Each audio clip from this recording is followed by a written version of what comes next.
This is David Harris, and you're listening to Hometown Real Estate Broadcast Network.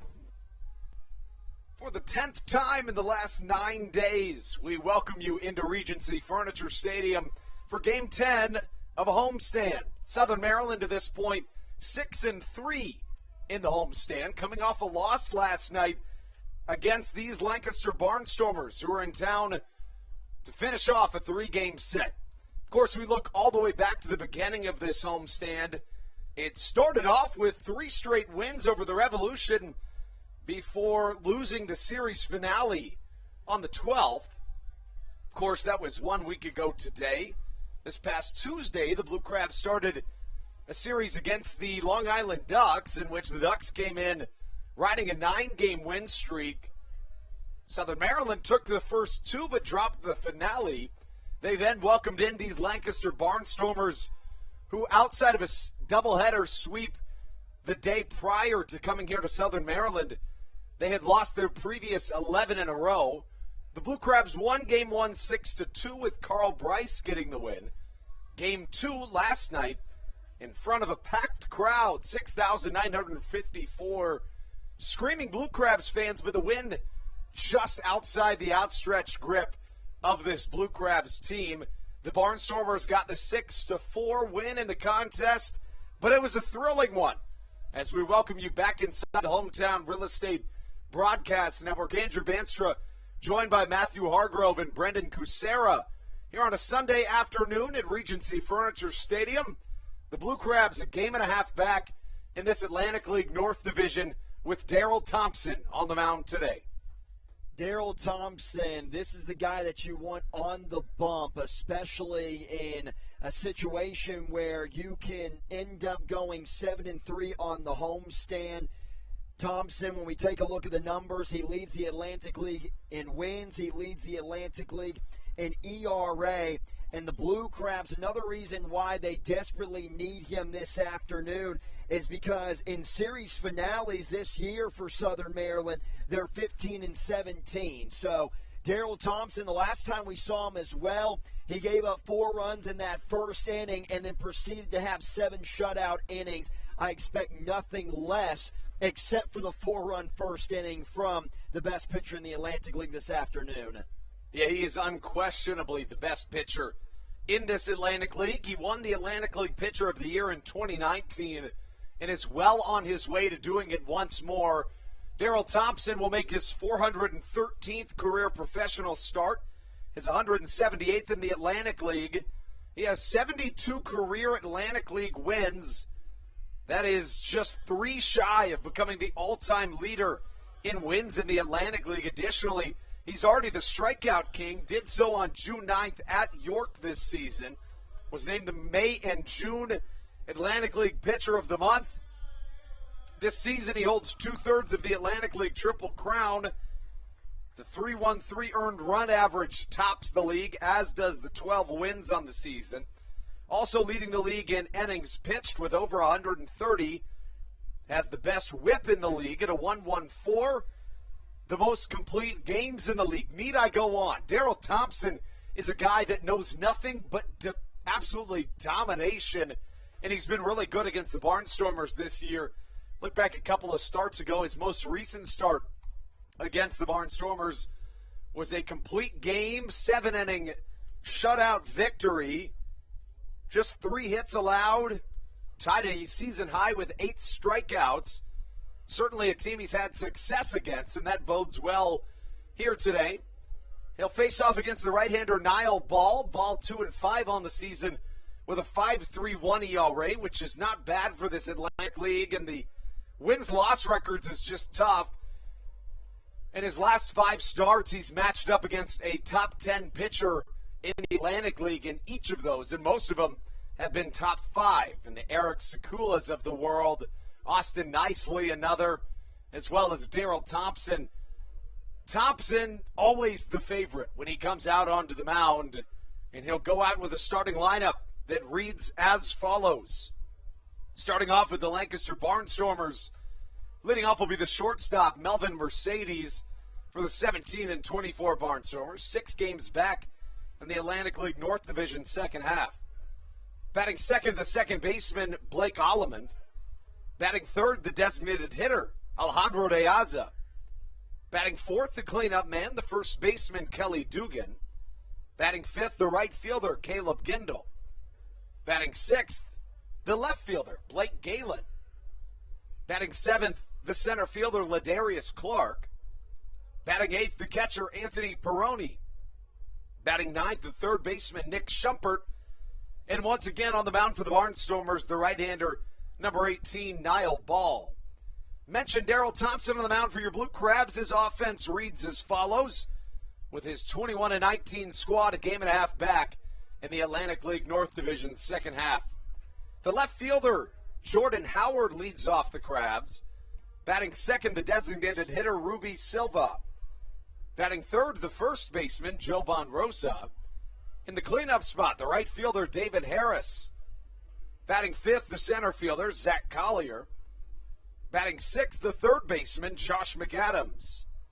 Batting seventh, the catcher, Joe DeLuca. Batting eighth, the second baseman, Tucker Nathans. And batting ninth, the shortstop, Michael Baca, as the Blue Crabs look to finish off this homestand with 3 consecutive series wins, and if all goes well, a 7-3 record. Matthew, what needs to happen today to ensure that outcome? For the Blue Crabs to pick up their third series win of this homestand, they have to get to Niall Ball while he is down. In the months of July and August, Ball was sitting at an ERA around 4.6. In July, the ERA at 4.70, and in August at 4.56. So up to the month of September, Ball was having a really good season. Now, when we look at his stats in the month of September, overall his ERA is above 7 at 7.31. His last outing at York, 4 1/3 innings pitched, allowed 5 runs. Now, the strikeout numbers have been pretty good for this guy. 44 in 62 and 2/3 innings pitched. A lot of those strikeouts have come in the month of September. So if there's something that he's been doing very well, it is with the punch-outs. He had 7 back on September 8th, 4 in his start on the 3rd, and then in that last outing against York, he had 5. So Matt Hibbert is out of the lineup. Stan Clyburn's giving him a rest. Jordan Howard's in that leadoff spot. I really like seeing Howard, a very intense guy, a very aggressive guy. He can set the tone in many different ways to begin a ball game. So I just think that the Southern Maryland Blue Crabs, especially after coming off a loss last night, they need to get the offense clicking in a hurry again. Niall Ball this season, final note before we turn it over for the national anthem. Niall Ball really good against Southern Maryland, 1-0 with a 2.08 ERA, 13 innings pitched, 5 strikeouts, 8 walks against the Blue Crabs. Something to watch. We'll send it to a short break and be right back on the Hometown Real Estate Broadcast Network. This is Daryl Thompson, and you're listening to the Hometown Real Estate Broadcast Network. Chick-fil-A of Charles County has been a proud supporter of the Southern Maryland Blue Crabs since their inception in 2008. For years, they have sponsored the Southern Maryland Blue Crabs, America's prisoners of war and missing in action. In between the second inning of each game, there is a moment of silence brought to you by Chick-fil-A. The Southern Maryland Blue Crabs appreciate and respect not only Chick-fil-A, but all of those that have served our great country.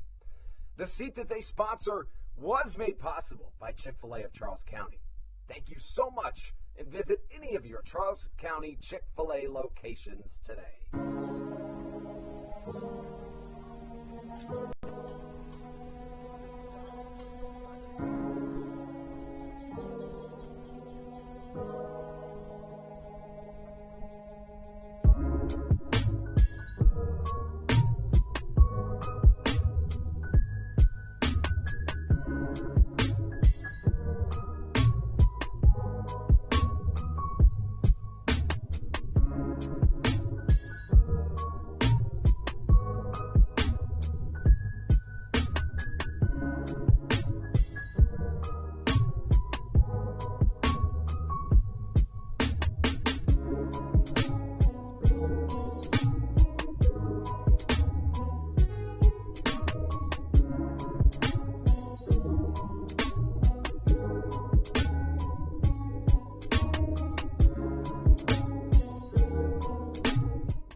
This is David Harris, and you're listening to the Hometown Real Estate Broadcast Network. Daryl Thompson onto the mound to try to lock down the Blue Crabs' third consecutive series win to close out this homestand. The Blue Crabs 6-3 in this homestand. Daryl Thompson, a better record than that by himself. 12-3 on the season. A 3.13 ERA for the Bryantown, Maryland native who takes the mound. Looking to give us yet another win here on a Sunday afternoon. What more could you ask for? Daryl Thompson frustrates hitters like no other, and it's because he is always throwing that fastball. But what makes Daryl Thompson better than every pitcher in the Atlantic League is he can spot it like no other. He has the slider and the curveball as well. We'll mix in a changeup from time or two. And if we remember correctly, in the last outing for Daryl Thompson, the big reason why he was able to get 7 shutout innings after giving up 4 runs in the first is because he implemented that slider really well. He was sticking a little too much with the fastball in that first inning, and that was coming off back-to-back starts against the same team in the Long Island Ducks. So the Barnstormers haven't seen Thompson for a little bit, and he's probably going to go back to the fastball, which is going to be more effective, you would think. Thompson trying to get his 13th win of the season. He is 2 away from tying Tim Kaine for the most leagues and wins in Atlantic League history. And honestly, my favorite note about that is the fact that Thompson had just 45 Atlantic League wins coming into 2019. He has been nothing short of fantastic over these last 2 seasons. Had the exact same ERA in 2019 that he has right now, a 3.13. That was top 5 in the league. His 15 wins led the Atlantic League, as did his 162 strikeouts, which was 1 shy of tying an Atlantic League record in a single season. You were telling me that before I got to Southern Maryland that Daryl Thompson, every time he's on the bump, it just looks like he's 1 step ahead of everyone. I mean, he really does. He's so calculated. He knows how to attack these hitters. And the first pitch is in there for a strike. Thompson, not somebody who's going to walk a ton of batters, really any at all. This season, 19 walks for Daryl Thompson in 132 and in 1/3 innings pitched. It's remarkable. The 1-1 for Melvin Mercedes, the second baseman for most of this series, plays short today. The count 2-1. Thompson also a really fast pace. He's getting that baseball quickly from DeLuca, back on the bump, leg lift before you know it. Here comes the 2-1 from the right-hander. A changeup down low, 3-1 the count.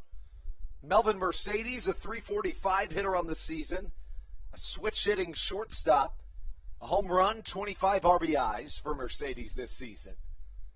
The 3-1 paints the outside corner, and the count 3-2. Now wind is moving into right field a little bit more than we've seen in this homestand. Something to keep an eye on as we go throughout this one. Line drive, straightaway center field. Zach Collier a few steps back, glove over the head, and catching for out number 1.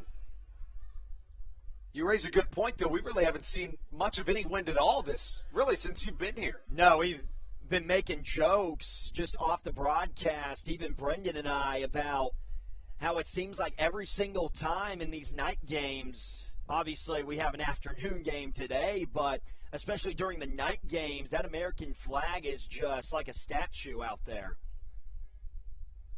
First pitch to Blake Alleman, a chopper to the second baseman, Tucker Nathans, who bobbles, fields, and throws to first for a 1-pitch out number 2. Really nice job there by Nathans, and joining the Blue Crabs a couple of days ago, he's been settling himself into that clubhouse very nicely. And what people sometimes don't realize is the second baseman doesn't always have to be perfect with fielding the baseball because the throw is not that far. And Nathans does a really nice job of just getting in front of it, knocking it down, and making a good throw over to Rosa at first. Thompson now faces the 3-hole hitter in Alejandro De Aza. De Aza 2 for 5 against Daryl this season. First pitch in there for a called strike. I'm still trying to figure out how he got the home run in the later innings yesterday. Yeah, it didn't look like it was going to go out. Second time in as many series that he's homered here in Southern Maryland. A line drive gets over the head of Jordan Howard in left field. Has played the infield in each of his first 8 games in Southern Maryland.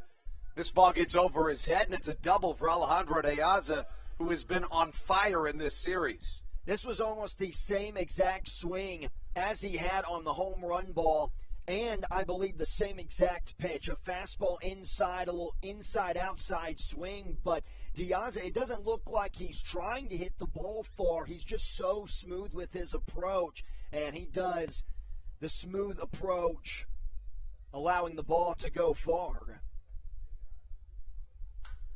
Kelly Dugan with a big swing, should be playable and right for David Harris. Harris moving under and catching. A double comes in the inning, but outside of that, 3 quick outs for Daryl Thompson. Leaves a runner stranded at second base. As we take you into the bottom half of the first inning, it'll be Jordan Howard, Ruby Silva, and Jovan Rosa due up when we come back on the Hometown Real Estate Broadcast Network.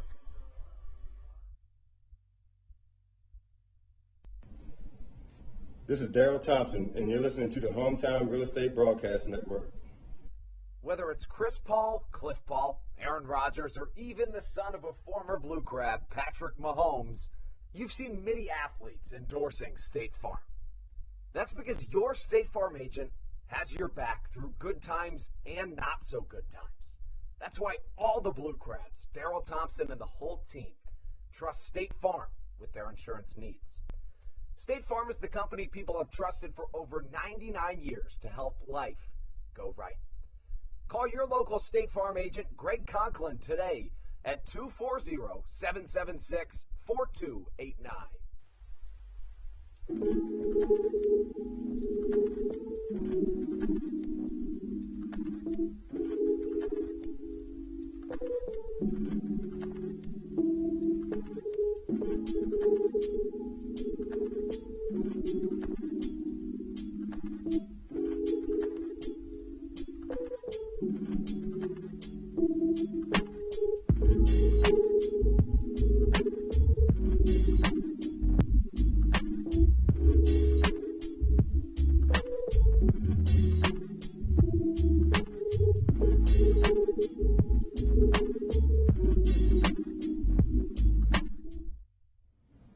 This is Kent Blackstone, and you're listening to the Hometown Real Estate Broadcast Network. To the bottom of the first we go. Daryl Thompson gives us a quick top half of the first as Jordan Howard comes to the plate. Howard has been really good since joining the Southern Maryland Blue Crabs. In 9 games with the Blue Crabs, it's .333, and to that point, since being traded here to Southern Maryland at the start of the homestand, he has started every single game, a guy that's made a big impact here on this Blue Crabs team. He did a really nice job out of the leadoff spot last Sunday, picked up a couple of hits, ended up getting picked off at second base, a little too aggressive, but at some points in the game, you really like your leadoff guy to show that energy early. Is aggressive here against Niall Ball. First pitch swinging. It is caught in left field by Blake Galen as Niall Ball gets a quick out. Number 1, the story on the year for Niall Ball, a 2-5 record with a 5.31 ERA, but to your point from earlier, a guy that struggled here in the month of September. And on the arsenal for Ball, almost half the time, he's going to bring the sinker. Also has a curveball and changeup that he implements a lot too. First pitch to Ruby Silva inside. Silva has been phenomenal over these last few days. He is 5 for 8 in this series with 2 walks. Also has 2 doubles, 2 triples, and an RBI. He had 2 triples last night. Ruby Silva, and like you were saying, when he is on, he really gets the offense going. He has a chance to do just that here. Really deep right center field, but catching is Ladarius Clark. Clearly, they were playing Silva deep, and it works to their advantage. Out number 2. He just makes the offense feel more comfortable, allows them to get in a rhythm, and his first 2 or his next 2 ABs after his first plate appearance ended up ripping 2 balls into the gap and eventually scored. And that just goes back to the offense getting in the zone when he is leading off with a big hit. Jovan Rosa up to the plate. First pitch way outside. Rosa playing first base today for these Blue Crabs. Also, a pretty recent acquisition, was signed by Southern Maryland on August the 26th. Line drive to the left side, bouncing off the top of the glove of the third baseman, Nick Shumpert. But honestly, to my surprise, Rosa settling for a single. I think he could have gotten 2 there. Got out to the mini monster pretty well, and if you hit it hard enough, it is very hard to get a 2-bagger here at Regency Furniture Stadium. Javon Rosa, a really hard hit ball in that same direction last night. That's now back-to-back nights with a couple of hard hit balls. Maybe that will get him out of this most recent slump. David Harris comes to the plate now. He had a really big night last night. Went 2 for 5 with a home run, a double, and 3 RBIs. And that home run went about a mile outside of this stadium. In fact, I don't know that it's landed yet. I was just about to say, I think we're still waiting for it to land. It was an absolute moonshot. Runner at first is Rosa. Harris awaiting on the pitch. Line drive up the middle. That'll drop. So back-to-back line drive singles with 2 away for this Blue Crabs team who's mustering something up here in the first. I always hear all the time in the game of basketball when a really good defender talks about guarding an elite scorer like, maybe Steph Curry or LeBron James, they will always say sometimes there's just simply nothing you can do. And David Harris in the Atlantic League is an elite hitter. That was a pretty good pitch by ball, a fastball right on the corner. But Harris, being the elite hitter he is, puts the bat out there, staying tall, and drives it into center field.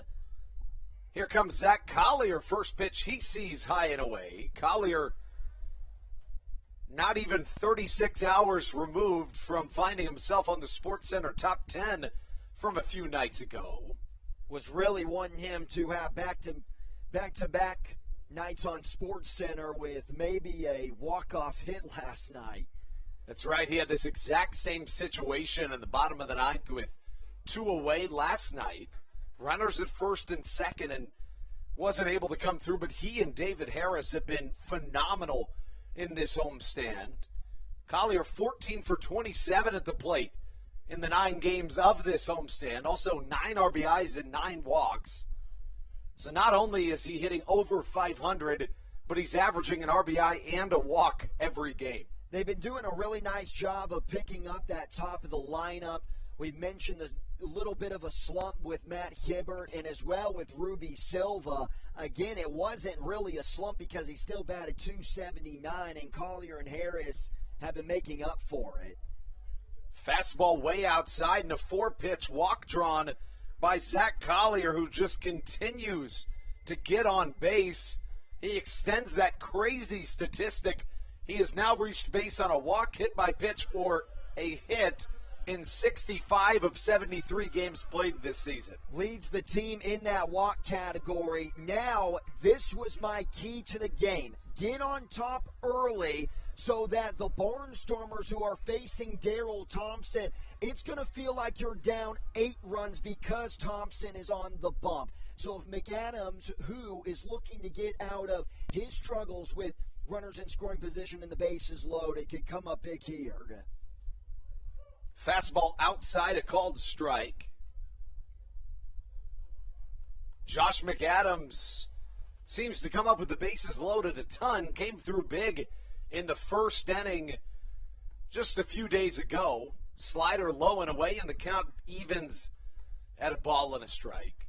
And McAdams had probably my favorite plate appearance of his from yesterday. The shift was on for the Barnstormers. Second baseman playing up the middle, gets a fastball outside and takes it into right field. Slider inside. It misses, and the count 2-1. As for Josh, he is 2 for 4 with a double and a walk drawn against Niall Ball this season. A 500 hitter in 4 plate appearances. Swings at a fastball and evens the count at 2-2 on a foul ball. McAdams enters play today as a 281 hitter on the season. A team-high 21 home runs to accompany his team-leading 77 RBIs. Last night he went 1 for 3 with a walk and a stolen base. 2-2 line drive to the left side, caught in the air by Melvin Mercedes. And Southern Maryland strands 3 in their half of the first. So we get into the second with a scoreless game. It'll be Caleb Gendel, Blake Galen, and Ladarius Clark facing Thompson when he comes back out onto the mound. You're listening to Blue Crabs Baseball on the Hometown Real Estate Broadcast Network. This is Joe DeLuca, and you're listening to the Hometown Real Estate Broadcast Network. Whether it's Chris Paul, Cliff Paul, Aaron Rodgers, or even the son of a former Blue Crab, Patrick Mahomes, you've seen many athletes endorsing State Farm. That's because your State Farm agent has your back through good times and not so good times. That's why all the Blue Crabs, Daryl Thompson and the whole team, trust State Farm with their insurance needs. State Farm is the company people have trusted for over 99 years to help life go right. Call your local State Farm agent, Greg Conklin, today at 240-776-4289. When you're in the market to buy or sell a home, call Tony McClure of Century 21 New Millennium and his Grand Slam team, the realtor of the Southern Maryland Blue Crabs since our first season in 2008. Tony and his team of preferred partners includes Tim Murphy of CNF Mortgage and Steve Scott of the Scott Law Group. Together, they will ensure that your real estate needs are nothing short of a grand slam. The quality service you will receive is Hall of Fame worthy. Put Tony's 41-plus years of experience to work for you. Call or text Tony today at 301-928-1280 for your personal grand slam experience. Go Blue Crabs.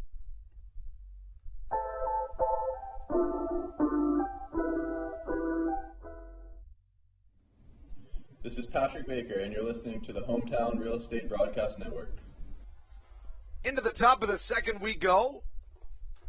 Daryl Thompson back out into the mound, allowed a hit in his first inning of work. Outside of that, a couple of flyouts and a ground out. Tough part of the lineup coming up to the plate in the form of Caleb Gendel, Blake Galen, and Ladarius Clark. You know, all these guys really could be considered in the cleanup spot on any given night. But they stacked the end of the lineup against Thompson this evening. First pitch to Gendel, grounded hard into the ground. Matchup of the day. Caleb Gendel, who leads the Barnstormers in almost every hitting category, leads the Atlantic League in home runs. And Thompson, you might have the best pitcher and best hitter in the league right now facing off. Thompson wins this pitch. Change up low. Gendel, a 284 hitter, 31 home runs, leads the league and sets a franchise record for these Barnstormers. He hit a home run last night. Line drive to the right side. David Harris will have a long run, and it just finds some grass out there in right, dropping for a base hit single for Caleb Gendel. Not a bad pitch there by Daryl Thompson. Off speed out of the zone. Gendel just throws his bat out, kind of like what we saw from David Harris in the bottom of the first inning. And that goes along with the same saying I was on the approach about with Harris. Good hitters, they just find a way to get on base no matter what the pitch.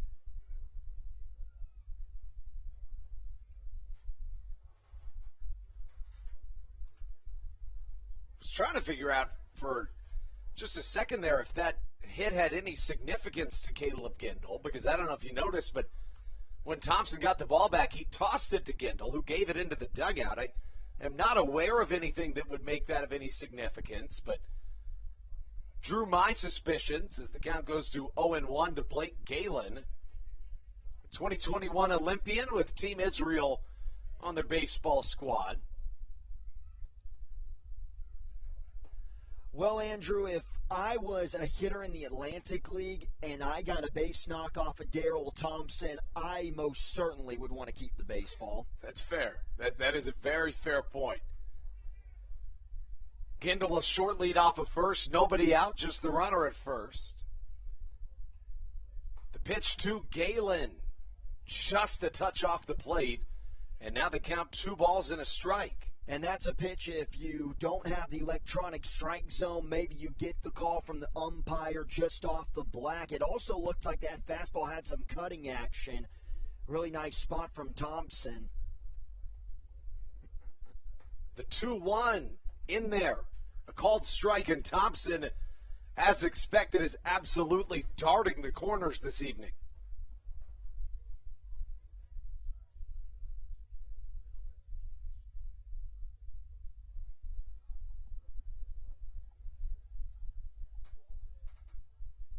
The 2-2 to Blake Galen, just going the other way with it where it was pitched.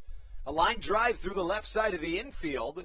And again, probably the toughest part of this lineup to face for Thompson. Back-to-back singles brings up Ladarius Clark, who struggled in this series. There's nothing, though, that Daryl Thompson needs to change right away just because he's given up back-to-back singles to lead off the second inning. They haven't been hard-hit contact, and we saw this also in his last outing against the Long Island Ducks in that first inning. There wasn't a ton of hard-hit contact. Didn't change his rhythm. The only thing he changed was throwing that slider more often. Ladarius Clark up to the plate, shows bunt, pulls back. It's a ball 1. Clark 0 for 7 in this series, 3 for 19 with 2 home runs and a double on the homestand. So on the road trip, all 3 of his hits have been extra base hits. Corners in for Southern Maryland, expecting that Clark bunt. Doesn't show it this time. Instead, he watches ball number 2 cross. Looked like the home plate umpire thought he was going to get a strike call from the electronic strike zone. These are very competitive pitches, though, from Thompson, just off the black. At the end of the day, he might end up getting reaches for it a second time through the lineup. Line drive, left center field. Zach Collier goes back and watches it bounce over the basketball court in left center field as Ladarius Clark picks up his first hit of the series. A 3-run home run to put the Barnstormers on the board early. Just tried to mix in a slider after going with a lot of fastballs to the first 2 guys he faced in this inning. It just hung up there. Not in a terrible spot. Tried to hit that low and outside corner, maybe a little bit off of the strike zone, and hung it a little too high for the very impressive hitter in Clark.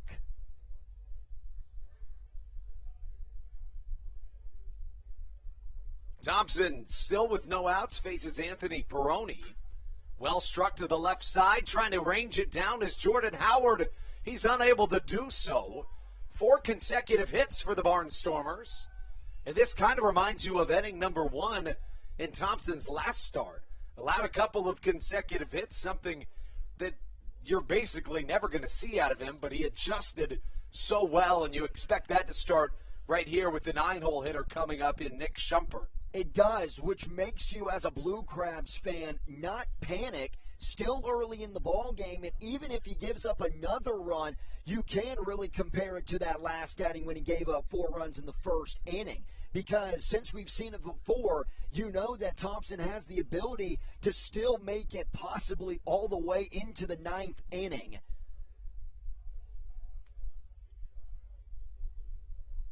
Thompson will look back to second. Runner at second again, Anthony Peroni. First pitch to Nick Shumpert, swing and a miss. And the count 0-1. A little frustration behind that fastball. We touched on it in his last outing. Even in the major leagues, there's just not a ton of guys who can have a inning where they give up 4 runs and still possibly pitch a complete game. It's true, and you raised a really good point about not really having to press the panic button. Not many guys that you can not really be all that concerned about after letting up 3. Shumpert was acquired from the Fargo-Moorhead Redhawks of the American Association back on June 12th for a player to be named later. The Redhawks are currently in the American Association Championship Series, facing off with the Kansas City Monarchs. The count, no balls, 2 strikes to Shumpert. First time we've seen Shumpert in this series.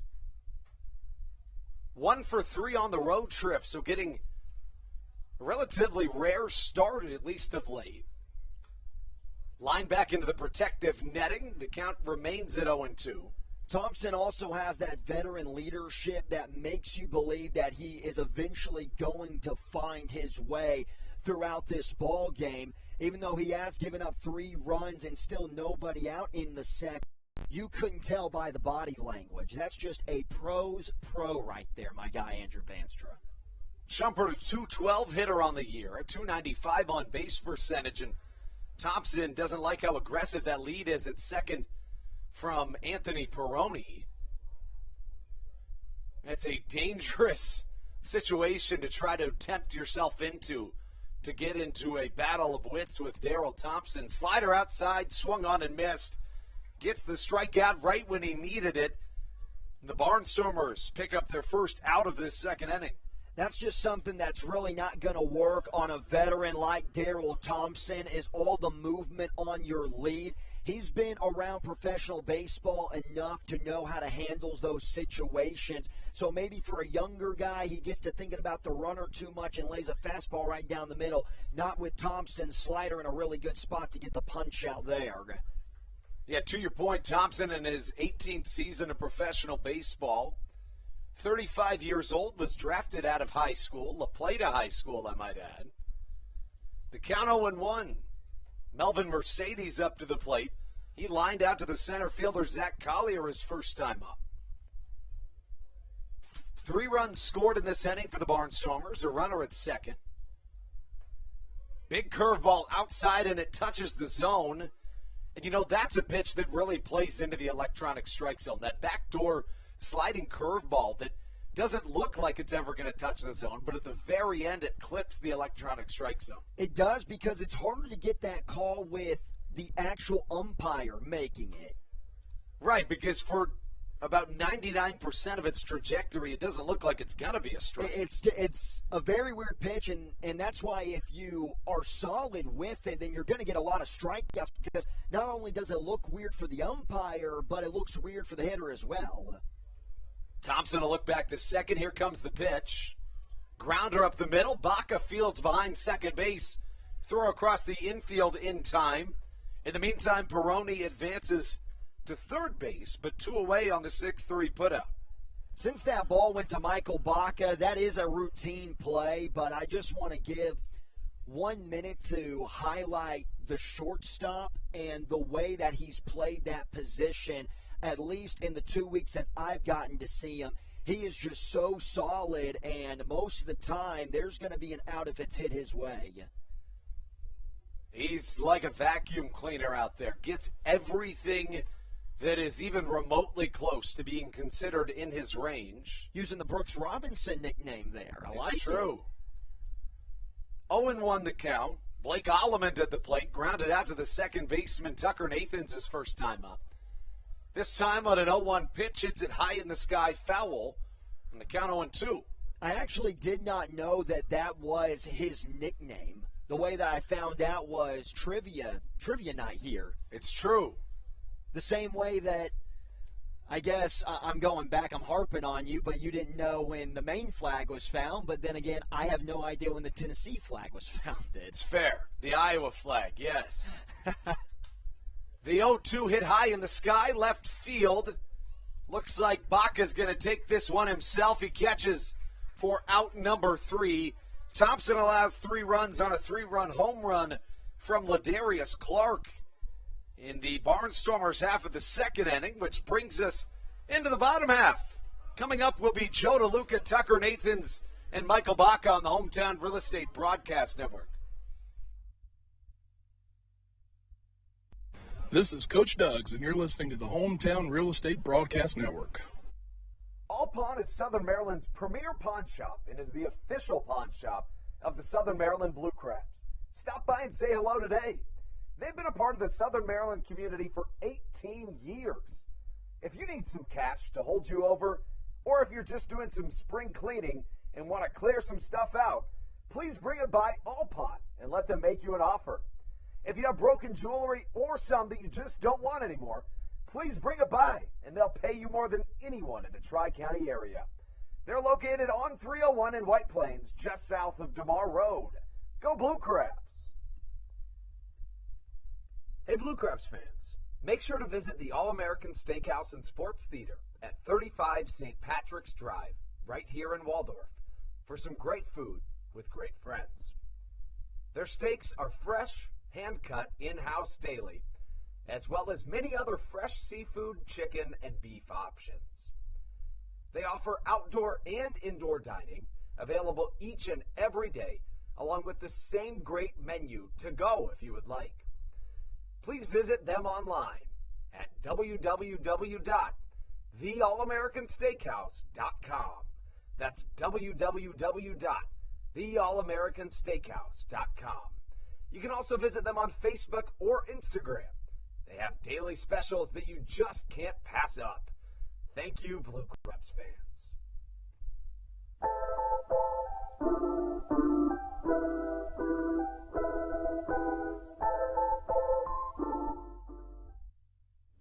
This is Matt Latos, and you're listening to the Hometown Real Estate Broadcast Network.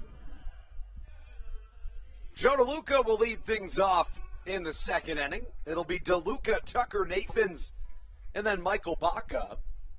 As for Joe DeLuca, a .267 hitter on the year, 12 home runs, 55 RBIs on the season, a .438 slugging percentage in the second half of his 2021 campaign. He's been really good not only behind the dish, but also at the plate. Faces Niall Ball in his second inning of work. Showing bunt as Joe DeLuca pulls back. It's a called ball 1. And you generally see that at least once a game. DeLuca trying to draw the third baseman in on a bunt attempt.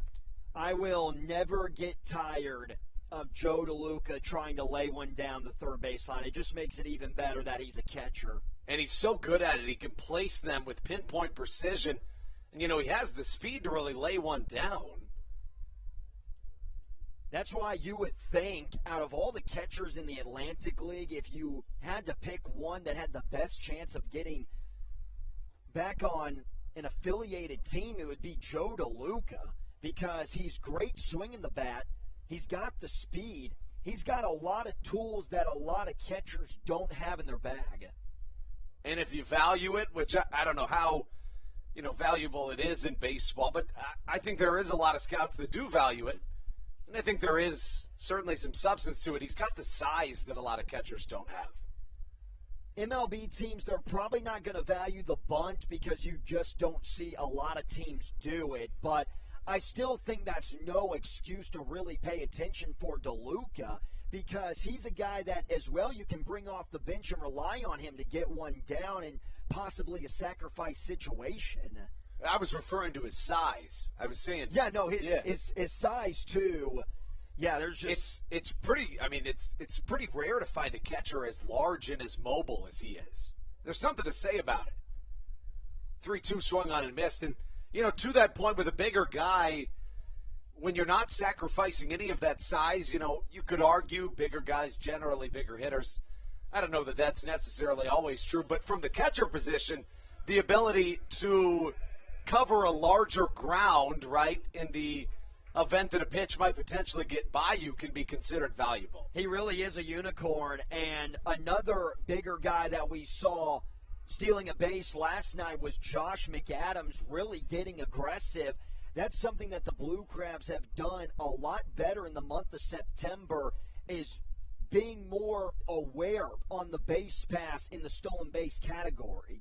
Yeah, you raise a really good point there. This is a Southern Maryland team that has not stolen a ton of bases this season. In fact, on the year, the Blue Crabs find themselves with the second least stolen bases with 67 on the campaign. But if you look at the last 30 days, Southern Maryland in the top half of the league with 27 stolen bases in the last month. I didn't realize how fast Ruby Silva was. Oh, yeah. Until we saw him go first to home. I wish we had a stopwatch on the Blue Crabs' second baseman. He was hauling. And when he gets moving around those base paths, that's a train that is almost impossible to stop as Tucker Nathans goes down on strikes. 2 away, nobody on, brings up Michael Baca. And, Niall Ball, to his credit, has looked better in this second inning than he did in the first. In that first inning, he was throwing a lot of fastballs. Back-to-back strikeouts on DeLuca and Nathans have come from some off-speed pitches. It was the slider to DeLuca and a really nice changeup there on Nathans. That's where you want to put it on a righty-lefty matchup, is away from the lefty with that arm side tail. Michael Baca comes to the plate. Baca, the everyday shortstop for this Southern Maryland team. The count, no balls and a strike. Baca's been red hot too, and managers will typically have that 9 guy and place him as almost a second leadoff hitter. Baca, maybe the best 9 guy there is.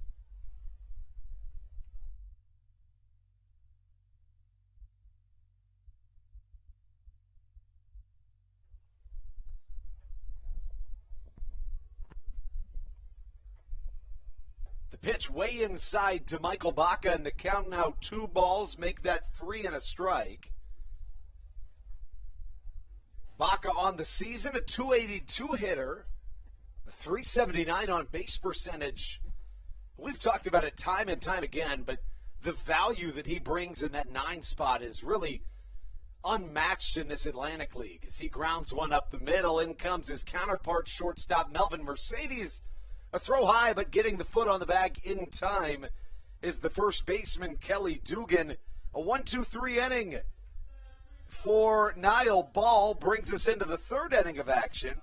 When we return, it's Matthew Hargrove on the play-by-play on the Hometown Real Estate Broadcast Network.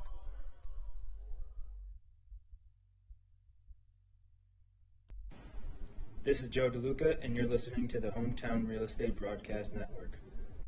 Whether it's Chris Paul, Cliff Paul, Aaron Rodgers, or even the son of a former Blue Crab, Patrick Mahomes, you've seen many athletes endorsing State Farm. That's because your State Farm agent has your back through good times and not so good times. That's why all the Blue Crabs, Daryl Thompson, and the whole team trust State Farm with their insurance needs. State Farm is the company people have trusted for over 99 years to help life go right. Call your local State Farm agent, Greg Conklin, today at 240-776-4289. When you're in the market to buy or sell a home, call Tony McClure of Century 21 New Millennium and his Grand Slam team. The realtor of the Southern Maryland Blue Crabs since our first season in 2008. Tony and his team of preferred partners includes Tim Murphy of CNF Mortgage and Steve Scott of the Scott Law Group. Together, they will ensure that your real estate needs are nothing short of a grand slam. The quality service you will receive is Hall of Fame worthy. Put Tony's 41-plus years of experience to work for you. Call or text Tony today at 301-928-1280 for your personal grand slam experience. Go Blue Crabs.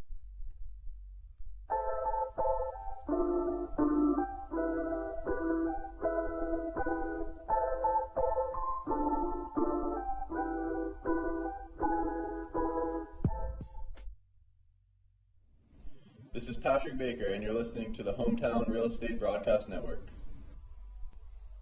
A 3-0 lead for the Lancaster Barnstormers against the Southern Maryland Blue Crabs.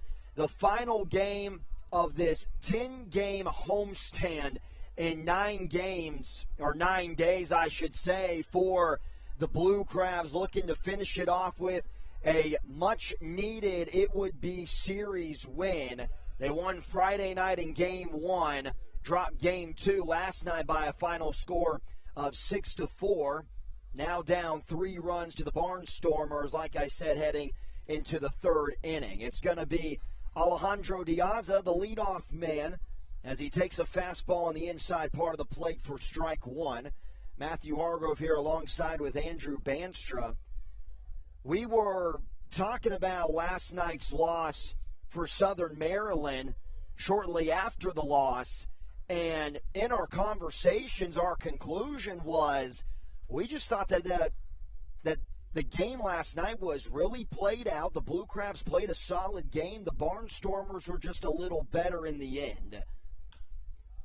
Line drive into center field. Coming on is Collier. He'll make the catch for the first out. Yeah, you know, it's one of those games you don't really look back on and think, man, we should have had that one. It's more than anything, it's just a really well-fought game by both sides that didn't go in your direction. And getting Diaz out here is a huge out. It's a guy that's been on fire in this series.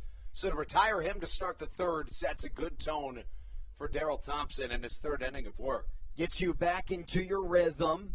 After the fastball might have left it a little over the plate than he has been doing the entire 2021 season. Kelly Dugan, who's 0 for 1, entering the ball game this afternoon, a .337 batting average, fastball high and outside, even now at 1 apiece.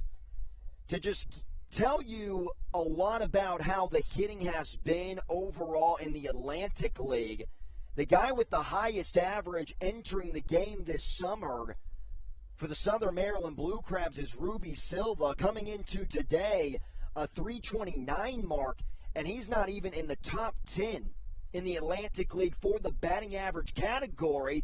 Another chance for Collier. Doesn't even have to move a step, maybe a couple actually. 2 quick outs for Thompson, both to the center fielder Collier.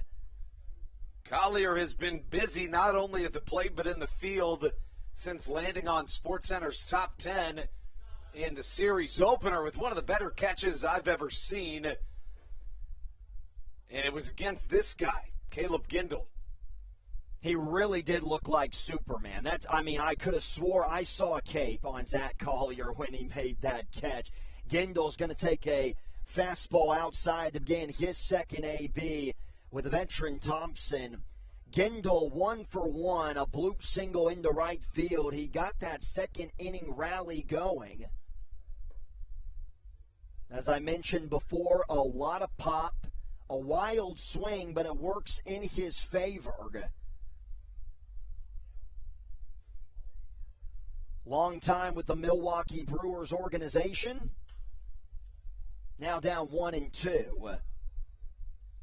But going back to that conversation with Silva and the batting averages here in the Atlantic League, we talk all about, I would say Ruby Silva would have to be in the conversation for MVP this year.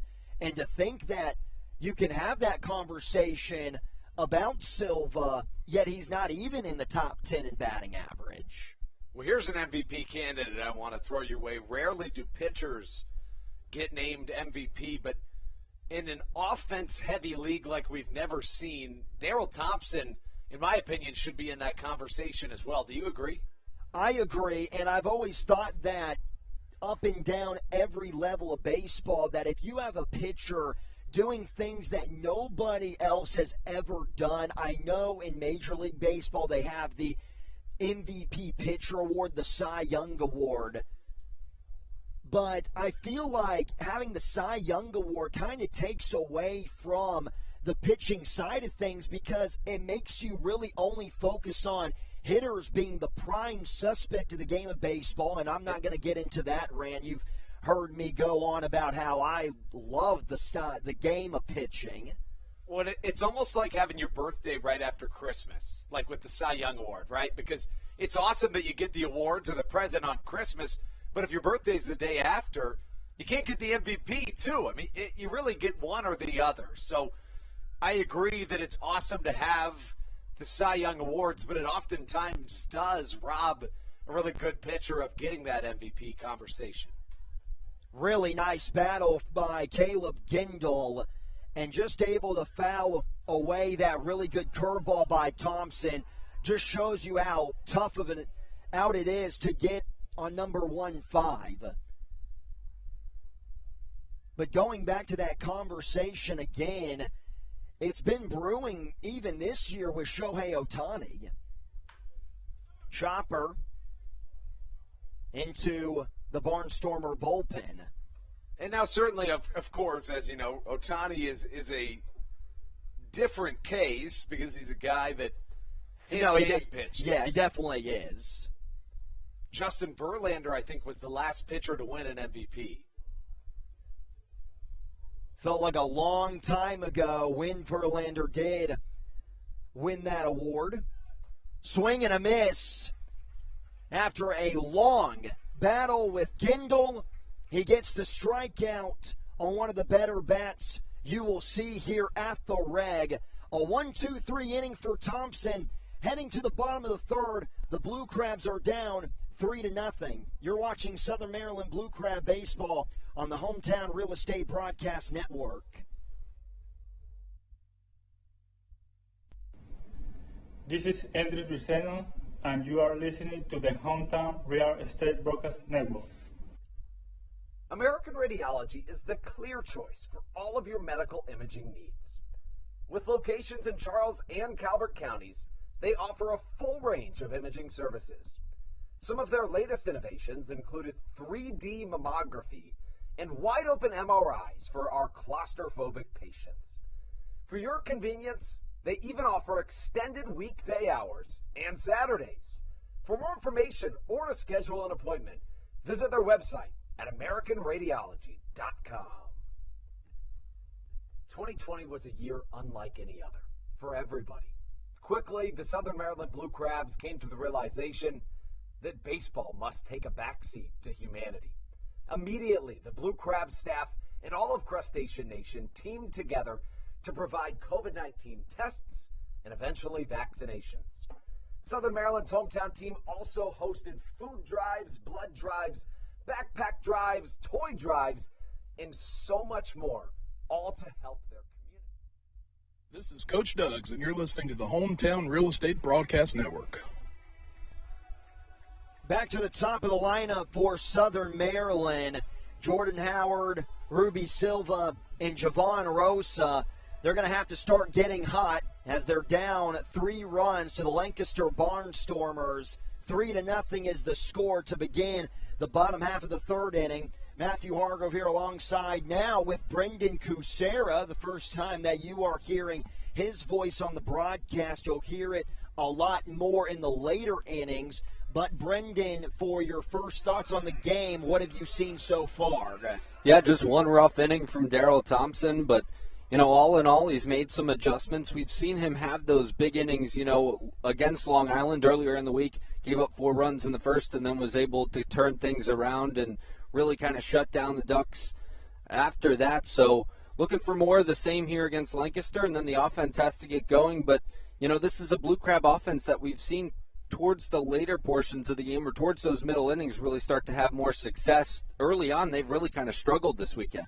There's that big hack from Jordan Howard that I got to tell you, Brendan, I really like. And we had a little bit of a conversation about Howard last night on the energy that he brings, especially after we thought that he was going to get ejected after arguing a close play at first.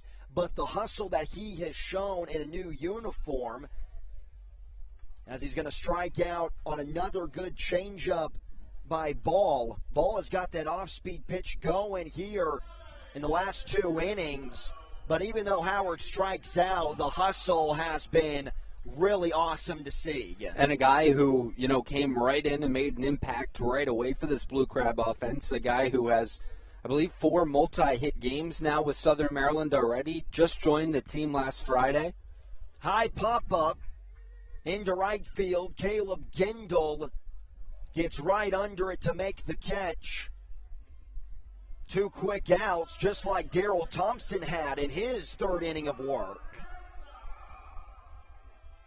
Niall Ball, he was getting hit around a little bit in that first inning. The Blue Crabs left the bases loaded.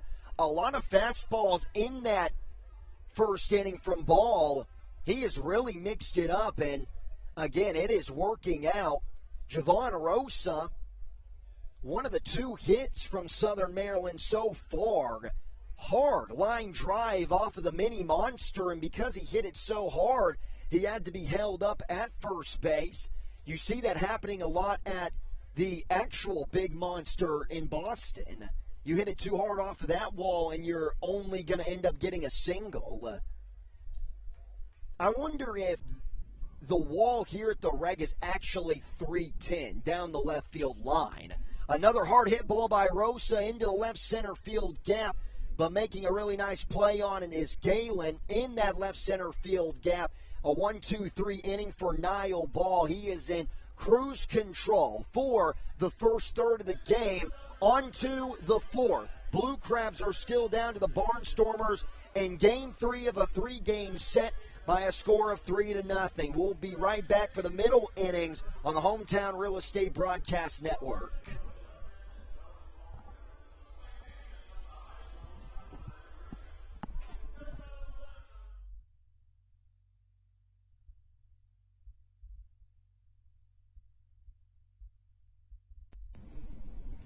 This is Daryl Thompson, and you're listening to the Hometown Real Estate Broadcast Network. Chick-fil-A of Charles County has been a proud supporter of the Southern Maryland Blue Crabs since their inception in 2008. For years, they have sponsored the Southern Maryland Blue Crabs, America's prisoners of war and missing in action. In between the second inning of each game, there is a moment of silence brought to you by Chick-fil-A. The Southern Maryland Blue Crabs appreciate and respect not only Chick-fil-A, but all of those that have served our great country. The seat that they sponsor was made possible by Chick-fil-A of Charles County. Thank you so much, and visit any of your Charles County Chick-fil-A locations today.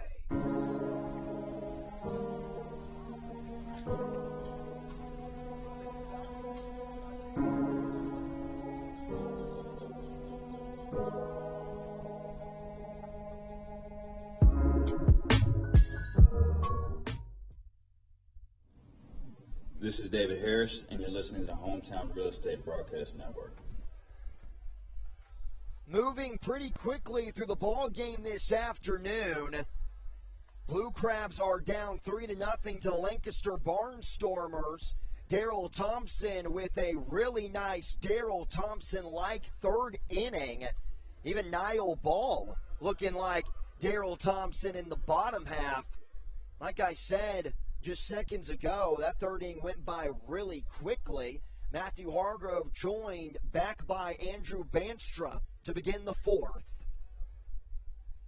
First pitch of the fourth by Thompson is a changeup that misses outside for a ball, 1-0. Galen, the left fielder, is 1 for 1, a single into left field, going the opposite way once again, but this should be an out, and it will be as it goes into the glove of Josh McAdams. 2 pitches to get his first out for number 20 on the bump. Yeah, and you know, for the Blue Crabs, these first 3 innings of offense remind you a lot of yesterday. It was a team that found some struggles yesterday, right? But after that third inning, they found some sort of offensive rhythm, very much like the last time Daryl Thompson pitched. So you're expecting the offense to pick up at some point, and as you know, Daryl Thompson on the mound is going to keep doing his thing. Ladarius Clark will take a strike zone, or a strike that dents the outside part of the strike zone. That offense for Southern Maryland was actually no hit through the first 3 innings, as Clark looked a little confused and dazed on that really good curveball by Thompson, quickly down 0-2. So the offense, when you really look at the numbers, is actually being a little bit more productive than last night's first 3 innings. But that 4th inning, the offense caught fire. That's when David Harris had his really far home run over the left field wall that tied the game at the time at 3. Thompson working quickly as usual. There's the hesitation as usual, and there's the strikeout as usual. Thompson, something that I've noticed in the past week or more is on his fastball, he uses it at different velocities. And I think that's why we rarely see a changeup, is because the way that he throws his fastball is he'll throw it at around 84 miles per hour, and then towards the end of the at-bat, he gets it up to 88. Really pumps when he knows, when he smells that strikeout is close. Yeah, and that's a sign of a really smart pitcher. And, to that point, most guys have that extra gear they can go to, but they don't use it the same way Daryl does, right? I mean, your average pitcher can add maybe 2 or 3 miles an hour if he needs to, but Thompson's fastball can range as high as 8 miles an hour in a difference. So a really interesting tactic that works well for him.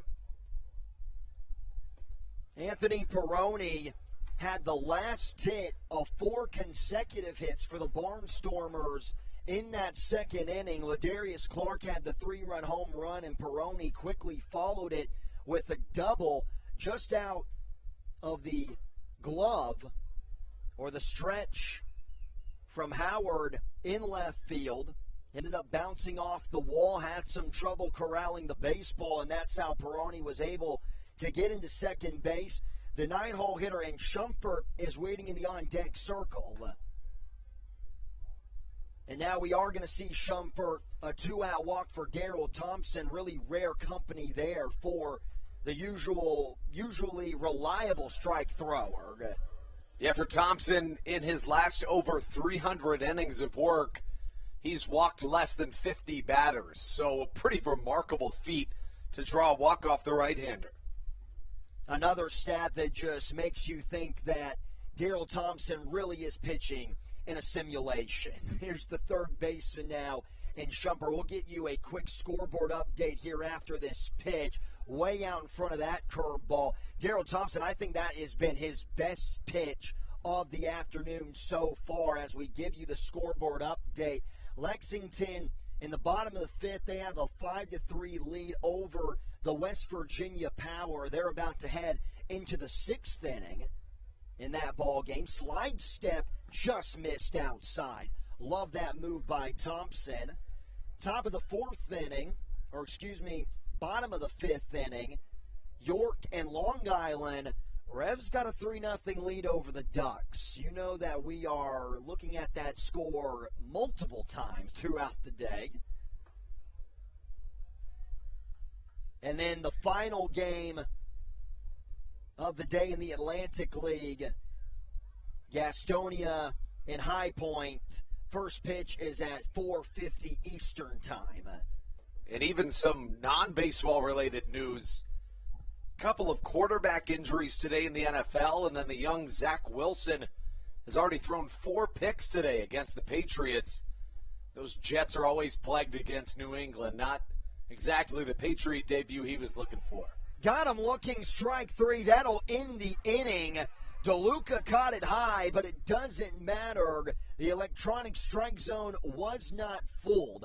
Thompson doing what he did in his last outing after having the troubling inning. He has been dominant. On to the bottom of the 4th. Let's see if the Blue Crabs can have another really good 4th inning like we saw in last night's ball game. You're watching Blue Crab Baseball on the Hometown Real Estate Broadcast Network.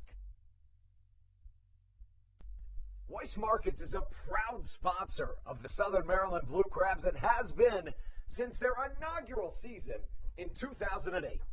Weiss Markets also presents one of the Blue Crabs' best and most famous promotions every single year.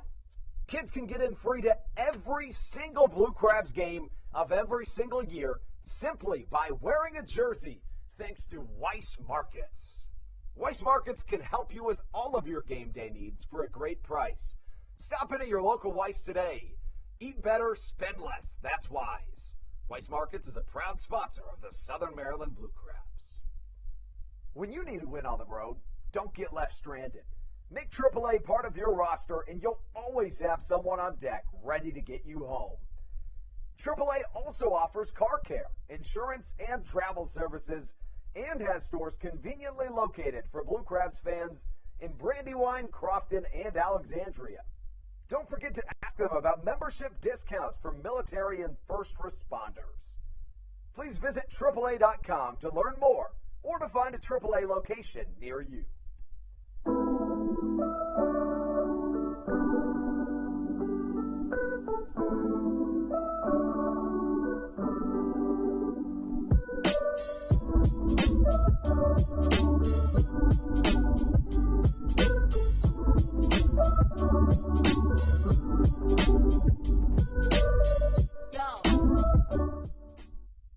This is Matt Latos, and you're listening to the Hometown Real Estate Broadcast Network. The Blue Crabs this season are 22-11 in series openers, 15-17 in series finales, looking to turn that statistic around in the ball game this afternoon. They're down 3-0 though to begin the bottom of the fourth inning. 4, 5, and 6, the meat of the lineup going up against the righty in Ball, who has been really good, especially with his off-speed stuff. There it is again, but a good take by Harris, 1-0. Matthew Hargrove here with Andrew Banstra. Andrew, what have you liked from Ball so far? Well, first, I'm really happy that you brought up that series opener, series finale statistic, because it's one of those that can be hard to gauge through the first couple months of the season, but around this time, it really is indicative of playing, especially in this series. Backhanded at third, and that is a really, really good arm.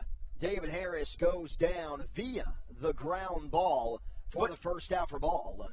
But you talk about the series finales in this homestand alone, right? The Blue Crabs 0-2. 3-0 in the series openers, but Ball's been good this evening, pounding the strike zone.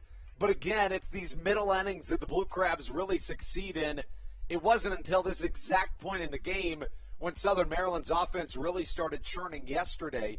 See if that happens again.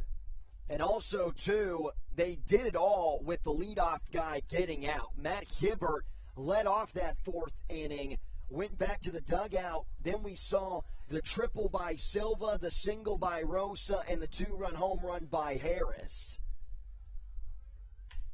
Collier down the right field line, but it's going to get into the seats. Now 0-2. Shumpert, the third baseman for the Barnstormers, was on that really good play, really good throw like I mentioned. If there's ever an opportunity where we see a position player pitching, I hope that they bring in Shumpert to toe the slab. Staying alive as Collier will do it again at 0-2. They got the shift on, and I don't know if that is the right way to approach Zach Collier. He can hit it to all parts of the ball field really well. Yeah, you raise a good point. He can really just pinpoint any spot on the field he wants to put it to. Inside, barely missing. Collier having to move the stomach to get out of the way of that heater. Ball still mixing it up really well. Now going back to that fastball a little bit more. Slider, check swing. Just 2 hits for the Blue Crabs to this point. You look back to the game, Southern Maryland had back-to-back singles in the first inning. Josh McAdams waiting in the on-deck circle. Glove over the head. Another foul ball from Collier, this time into the backstop net. And something that is really interesting on the starter in Ball is his delivery. Doesn't look like he's trying to really throw it that hard, but it comes out pretty good. And this is going to hit Collier. Not going to feel good, as I believe it got him in the calf on a four-seam fastball, but the Blue Crabs will take it. Maybe that'll start a rally. Yeah, that's a really interesting windup and delivery, right? Not only is he pretty nonchalant with it, but he also goes over the head, right? You generally old school. You generally don't see somebody go over the head with such a nonchalant delivery. Those two don't mesh well, but as I always say, whatever works for you works well. I always bring up Sean Marion, a guy that had one of the most obscure shots in NBA history, but it worked for him. So a lot of coaches probably tried to change it, but it worked for him. Here's now Josh McAdams. I've never understood that. There's a lot of games that you just cannot understand in the game of baseball, but one of them is when you see a pitcher like Ball who doesn't have a lot of emphasis on the way that he throws, but he still comes out with really good heat on it, as this pop-up is going to go right into the glove of Ladarius Clark. He's going to throw it all the way into the first base bag as Collier got a little too far off of the first base bag. He gets in sliding safely, though. And even Ball, like we've seen Thompson, other than that second inning, working very quickly. The Blue Crabs staying aggressive in these bats, just not able to make solid contact up to this point. Here's now the lefty swinging catcher in Joe DeLuca. The batting average at .266 coming into this contest. 0 for 1, went down on strikes. A slider near the back foot got him swinging and whiffing. Takes a backdoor slider there. 1-0. Zach Collier, I wonder if he's going to be a little aggressive checking on Collier. Well, Niall Ball certainly seems to think that he will be. Collier, a lot of speed. We've seen it in center field. Gap-to-gap guy out there with the glove. Josh McAdams, I mentioned it a couple of innings ago, had a really risky stolen base towards the end of last night's ball game, trying to get the offense going. Little blooper that's going to go behind the Blue Crabs dugout. 2 balls and a strike on DeLuca. What are the odds that the Blue Crabs pick up another triple today? They've had 7 in 6 games. That's unheard of stuff. Yeah, the West Virginia Power have 8 triples all season. So, I mean, it just shows you how bizarre and phenomenal Southern Maryland has been. Still checking over on Collier. And all those triples, most of them have gone down the right field line. And it's been from the right fielder having a little bobble or just taking a really tough angle from the weird angle out there on the wall. Laced in the center field, coming on. No, it's in and out of the glove. Collier's going to round third. He's going to head for the plate. Going back to third. He ran into the umpire. That he should have scored there. I noticed that. It almost got away on the throw by Peroni over to Schumpert. And the umpire's going to come talk to his crew chief here. I think they're going to have to at least talk about giving him home. Maybe not. I believe that can't go down as interference. It can't. As maddening as that is, because Collier had a pretty good jump, and with that, it still would have been a close play at the plate. But a really tough situation for the Blue Crabs because you're almost taking a run away from them. Tucker Nathans is going to try to back him up. DeLuca moves into second base on the throw. High chopper. You know who Tucker Nathan's swing reminds me of? Who? Is Caleb Gindel. Yeah, they are very similar. Kind of that choppy swing. Definitely works for Gindel. Maybe in the offseason they go to the same hitting instructor. 0-2 now.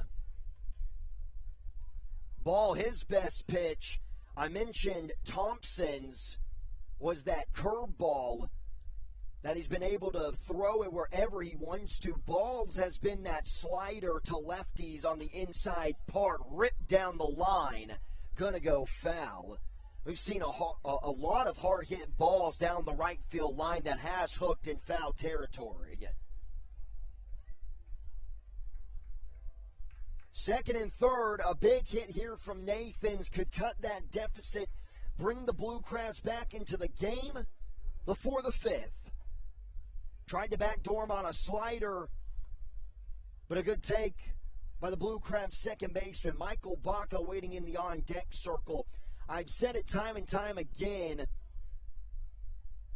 as Nathans takes another ball on a slider. I've said it time and time again that if you can have a guy that you trust with the bases loaded coming out of the 9 spot, you got something really special in your order. And we're one ball away from seeing that exact situation. Actually, now another ball away. Read the scoreboard wrong. 3-1 to Nathans.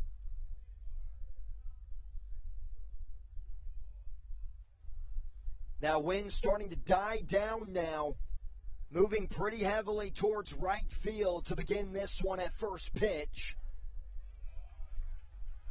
Baca's going to come to the plate with the bases loaded. And if you're the Blue Crabs, this is a situation you'd love to take advantage of. Haven't had a ton of opportunities in this game to get things going. You had 1, 2, 3 innings in the second and the third. In the first inning, the bases were loaded with 2 away. Now you have the opportunity once again, and Ross Peoples wants a word. This fourth inning has been tricky for Barnstormers pitchers in this series. I mean, you look at last night, you never would have thought Brent Teller would have received a mound visit.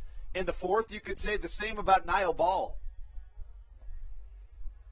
The second time that the Blue Crabs have loaded the bases. The first time came in the first inning. Josh McAdams at the plate ended up getting jammed a line drive into the glove right at the shortstop.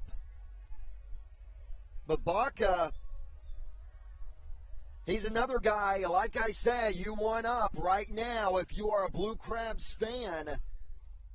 With runners in scoring positions and 2 outs, that's as clutch as you could get in a situation. He's batting .333. Taking all the way for a strike on a fastball by Ball.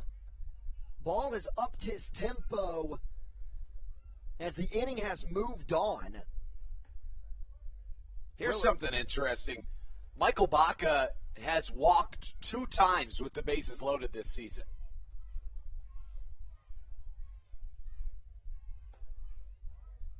Another really good take by the shortstop. Also, we talk about the hitting persona in that 9 spot. If you also have a guy in that 9 spot that has an eye like Baca, not enough words to say. Ball is now 1 strike away from getting out of this huge jam. I mentioned the tempo. He's getting that ball right back from Barone. He's ready to fire. 2-2 swing and a miss. Back-to-back times in this game, the Blue Crabs have stranded the bases loaded, and they continue to have a 0 up on the scoreboard. We're almost halfway home on this beautiful Sunday afternoon in Waldorf, Maryland. The Barnstormers a 3-0 lead. We'll be right back. Brendan Kucera will join the broadcast with Andrew Banstrom. You are watching Blue Crab Baseball on the Hometown Real Estate Broadcast Network.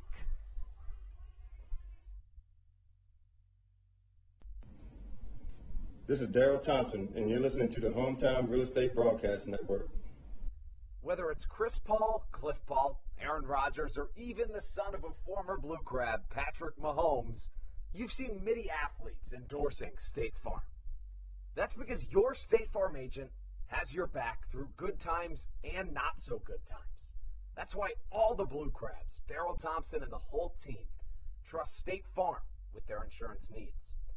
State Farm is the company people have trusted for over 99 years to help life go right. Call your local State Farm agent, Greg Conklin, today at 240-776-4289.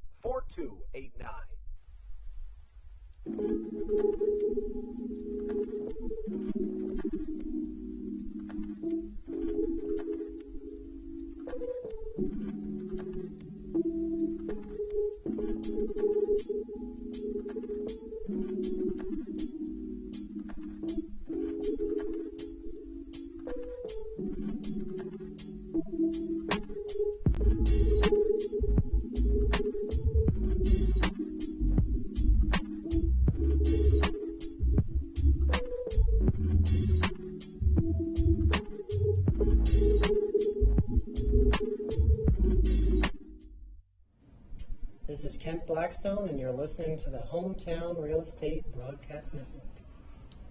Daryl Thompson back out for his fifth inning of work. Thompson has been really good as expected to this point. Allowed that 3-run home run to Ladarius Clark in the second inning, but outside of that, has been as expected and fantastic.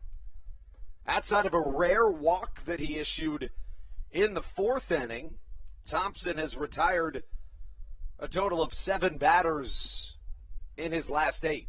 Melvin Mercedes leads things off 0 for 2 tonight. Welcoming Brendan Casera onto the Hometown Real Estate Broadcast Network. What have you seen in the game so far? Well, it's really been a pitcher's duel so far. You've seen Daryl Thompson and Niall Ball really go out there and work quickly against these hitters, utilize the off-speed pitches to their advantage. And, you know, the one mistake by Daryl Thompson really the difference in this game so far. Ground ball to the right side. Tucker Nathans gets it on a hop, throws across to first.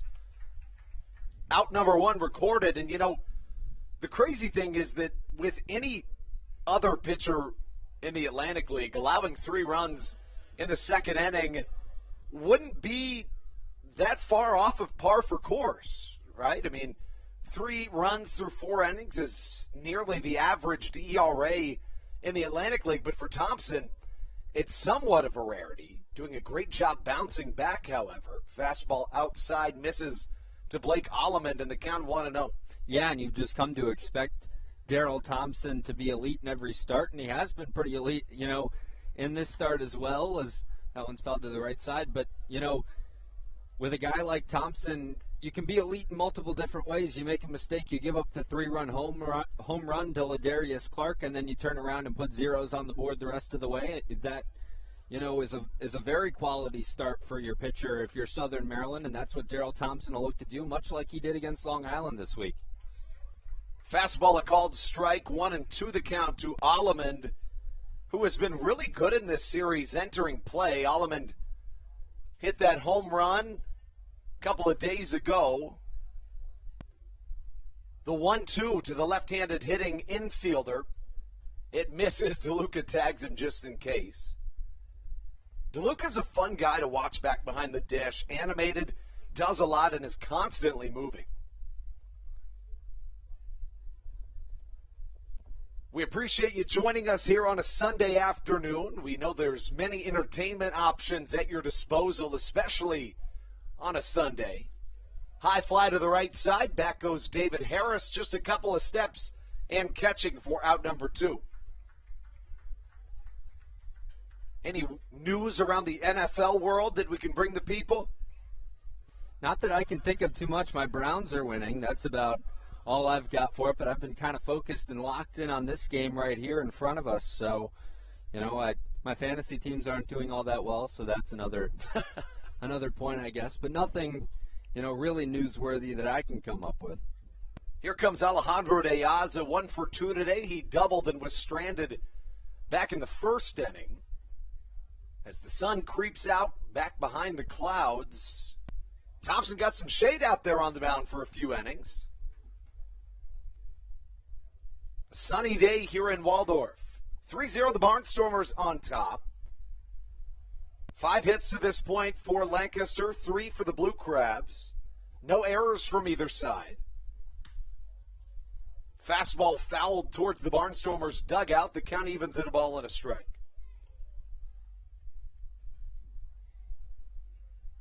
De Aza 5 for 11 with 2 doubles, a triple, and a home run in this series.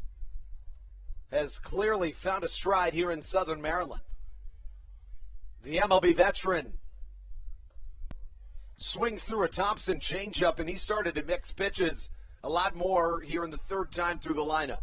Yeah, you mentioned it. We saw him using the fastball in the high 60% range early on. Now that's dropped to 62%, utilizing the curveball, and there the changeup a little bit more. In on his hands, but just finding some grass out in right field. David Harris ranges it down, but it drops. Alejandro De Aza, an extra base hit machine here in this series, especially with 2 outs. Yeah, there's no doubt about it. There's a reason he was in the major leagues for as long as he was, and Alejandro De Aza just fighting that one off to the right side in the outfield. And, you know, there's not a whole lot you can do there if you're Daryl Thompson. You just move on to the next batter and try and go get the next guy, as De Aza's been a problem for every team pretty much in the Atlantic League. That brings up Kelly Dugan. He's 3 for 17 on this road trip. 2 for 8 in this series, though. He also has a home run to his credit. 0 for 2 this afternoon, a pair of flyouts. First pitch just a touch high. You know, it's really interesting to watch how these pitchers make adjustments throughout this season. Of course, the mound moving back. You're using an electronic strike zone, which, while it's very accurate, it's also a different strike zone than you've ever pitched to because it's so concrete and accurate.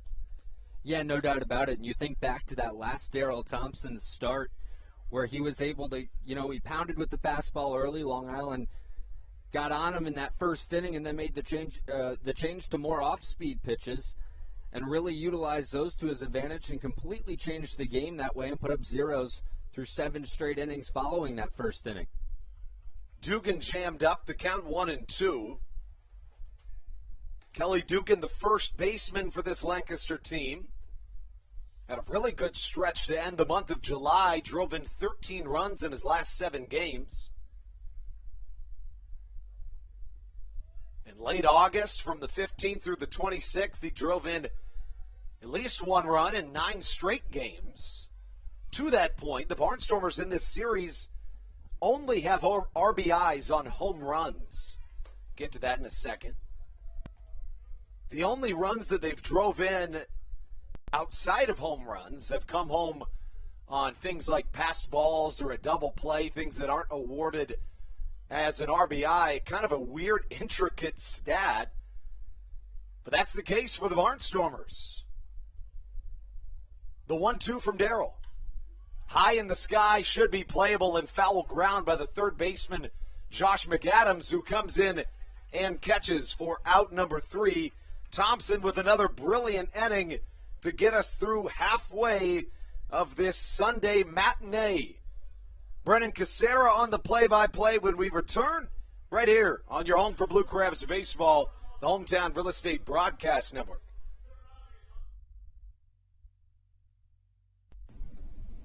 This is Patrick Baker, and you're listening to the Hometown Real Estate Broadcast Network. Hey, Blue Crabs fans. Make sure to visit the All-American Steakhouse and Sports Theater at 35 St. Patrick's Drive, right here in Waldorf, for some great food with great friends. Their steaks are fresh, hand-cut, in-house daily, as well as many other fresh seafood, chicken, and beef options. They offer outdoor and indoor dining, available each and every day, along with the same great menu to go if you would like.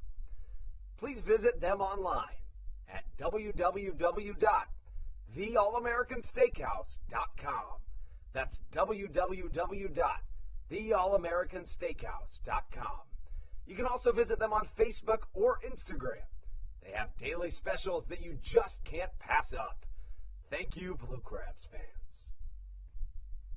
When you need a win on the road, don't get left stranded. Make AAA part of your roster, and you'll always have someone on deck ready to get you home. AAA also offers car care, insurance, and travel services, and has stores conveniently located for Blue Crabs fans in Brandywine, Crofton, and Alexandria. Don't forget to ask them about membership discounts for military and first responders. Please visit AAA.com to learn more or to find a AAA location near you.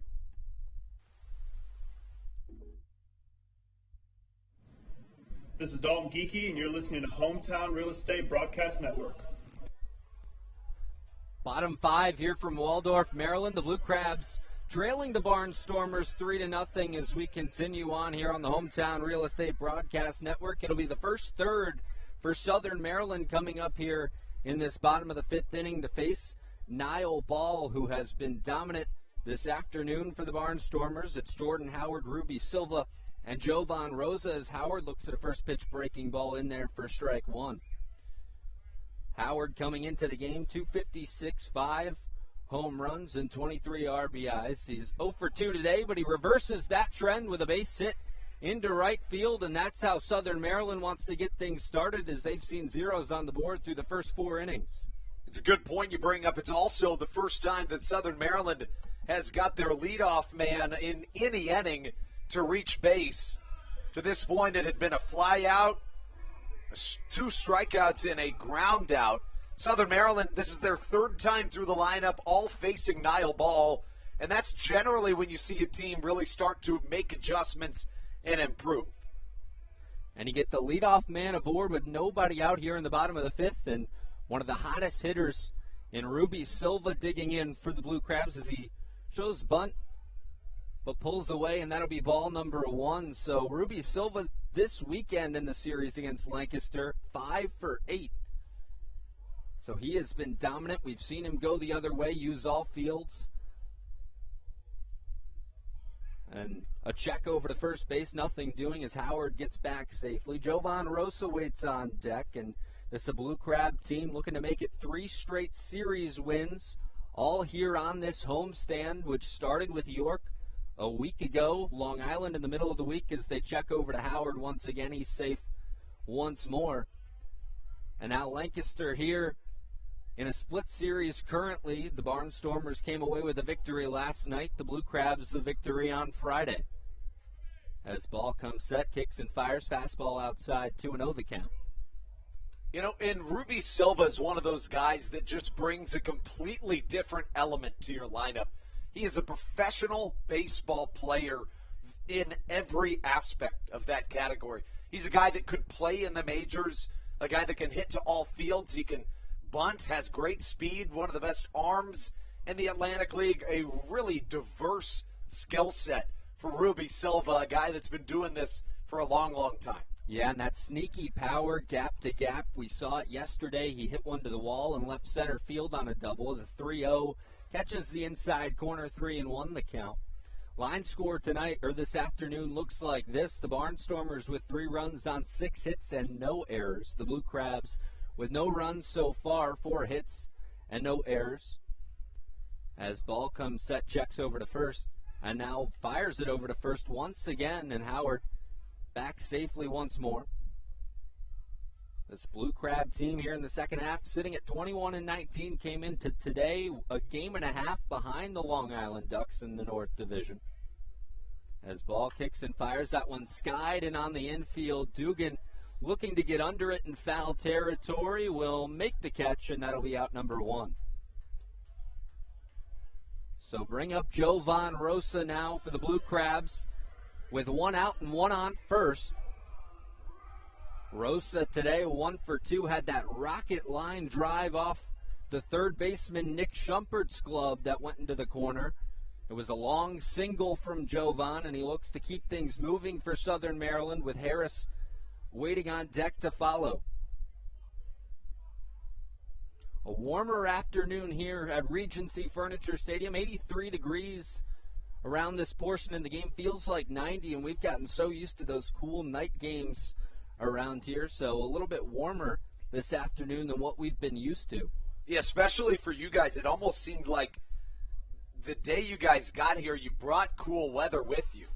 As the runner goes, Howard looking to get in there safely, and they say he got him.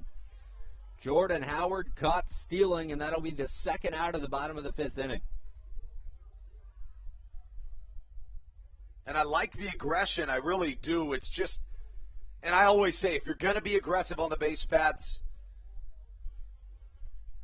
if you're going to make a mistake on the base paths, do it being aggressive. And Jordan Howard, you haven't had a ton of offense in this game if you're Southern Maryland. I like the aggression, but it hurts when it doesn't work. Ball comes set and fires outside for ball one. And Howard, as you mentioned, they're being aggressive and, wasn't beat by a whole lot. Maybe just couldn't quite get his hand in there as ball comes set and fires as this one swung and fouled off for strike number one. 2 balls and a strike. Jovan Rosa today, I mentioned that single back in the first inning, a fly out in the third. We see him back at first base. We've seen him in the DH spot this week. Josh McAdams has been at first. Jordan Howard's been at third. Howard moved to the outfield today. McAdams back to third. And Rosa at first as that pitch in there for a strike on the fastball. And looking at the player breakdowns, Niall Ball this afternoon has utilized the changeup the most out of any pitch, 42% of the time. As he kicks and fires that a fastball, he pumps by Jovan Rosa, and that's how the inning will end. So the Blue Crabs struggle to push anyone across once again. Another 0 on the board for Niall Ball as we move to the 6th inning here in Southern Maryland. It's 3-0 Barnstormers over the Blue Crabs on the Hometown Real Estate Broadcast Network. You're listening to Southern Maryland Blue Crab Baseball. Weiss Markets is a proud sponsor of the Southern Maryland Blue Crabs and has been since their inaugural season in 2008. Weiss Markets also presents one of the Blue Crabs' best and most famous promotions every single year. Kids can get in free to every single Blue Crabs game of every single year simply by wearing a jersey thanks to Weiss Markets. Weiss Markets can help you with all of your game day needs for a great price. Stop in at your local Weiss today. Eat better, spend less. That's wise. Weiss Markets is a proud sponsor of the Southern Maryland Blue Crabs. When you need a win on the road, don't get left stranded. Make AAA part of your roster and you'll always have someone on deck ready to get you home. AAA also offers car care, insurance, and travel services and has stores conveniently located for Blue Crabs fans in Brandywine, Crofton, and Alexandria. Don't forget to ask them about membership discounts for military and first responders. Please visit AAA.com to learn more or to find a AAA location near you.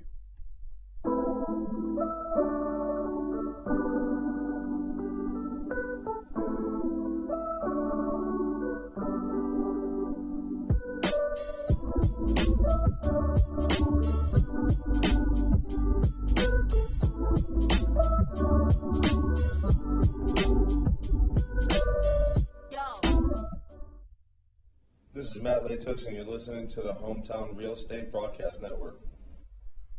3-0 Barnstormers on top of the Blue Crabs here in Southern Maryland. Brennan Casero alongside Andrew Banstra on the Hometown Real Estate Broadcast Network. And Daryl Thompson continues his work in there in Maryland. 5 innings pitched so far, 3 earned runs on 6 hits, 4 strikeouts and 1 walk. The 1 home run has come back to bite the right-hander to this point. Southern Maryland struggling to find a little bit of offense so far, but we've seen it, where they've struggled, Andrew, early in games at times this week, and then they've been able to make adjustments and figure things out later in the game. Yeah, and that's the sign of a really resilient team, a team that could really make a stretch here at the end of this season. But, something that Matthews brought up a lot, and I think it's a really, really good point, is that I find it to be critical that Southern Maryland get a 7-3 finish to this homestand. Of course, you lose yesterday. You'd hate to lose the last 2. Chopped over to first base, Jovan Rosa gloves and throws over to Thompson to record the first out. That was Caleb Gindel, the number 5 hitter and one of the biggest hitters in this Barnstormer lineup, and he'll be followed up by Blake Galen here in the number 6 spot. Galen playing left field today, batting .277 coming into the game this season with 16 home runs and 64 RBIs. This is a Barnstormer team, as Andrew mentioned, back in the last inning that's found a lot of success offensively with the home run ball as Daryl Thompson slows it down for strike number 1. And remember, this is a Barnstormers team that had lost 11 in a row, so their backs are against the walls. Fastball pumped in there for strike two. Quickly 0-2 to Galen.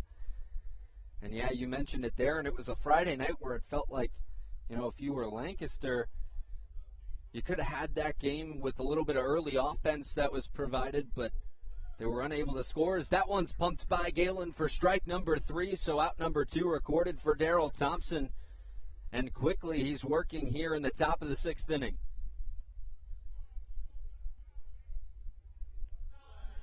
The pitch count a little higher than I might have expected for Daryl Thompson. 88 pitches thrown, 5 strikeouts to this point. And now bring up Ladarius Clark, the man responsible for the 3 Barnstormer runs so far in this one. As the first pitch, a fastball in there for strike 1. And I would like to make one point in that I believe, you two, Matthew and Brendan, the team is like 9-3 with you guys here. I'm also, to be fair, wearing my lucky pink shirt that the Blue Crabs are an all-time 7-1 with. So, this is all the signs of a comeback in the writing on the wall. As that one's fouled off, it'll be 1-2 the count. Yeah, a lot of good luck going on around here, but we'll see if the Blue Crabs can make that comeback that we're looking for. I don't know if either of those things hold any weight to you guys, especially the pink shirt theory, but I get some crazy looks every time I wear it. The reason I have it is because we have a Paint the Park Pink Night, and we'll have that in a couple of weeks. It's for breast cancer. Everything in the park is pink. Thompson shakes off DeLuca a couple of times, comes set for the 1-2. He kicks and fires, slows it down, but that one fouled off by Clark, and we'll do it again at 1-2. Clark, with his home run in this one, had his 15th home run of the season. RBIs 51, 52, and 53 on that 3-run shot. And he's looking to continue his success here, but Thompson has him in a pitcher's count at 1-2 with 2 down here in the top of the 6th. No base runners for the Barnstormers as Thompson rocks and fires. And that a fastball that was just outside. DeLuca looked like he tried to frame it, but we obviously have the robo umpires here, and that's just probably a habit at the catcher position for DeLuca. As Thompson kicks and deals once more, the 2-2 skied out towards left field. Howard racing back on the track right in front of the wall, makes the catch. So that's how the inning will end.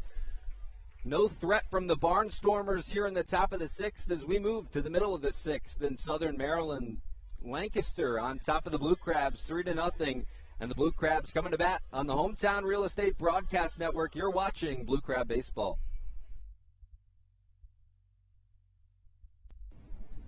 This is Andrew Luceno, and you are listening to the Hometown Real Estate Broadcast Network. American Radiology is the clear choice for all of your medical imaging needs. With locations in Charles and Calvert counties, they offer a full range of imaging services. Some of their latest innovations included 3D mammography and wide-open MRIs for our claustrophobic patients. For your convenience, they even offer extended weekday hours and Saturdays. For more information or to schedule an appointment, visit their website at AmericanRadiology.com. 2020 was a year unlike any other for everybody.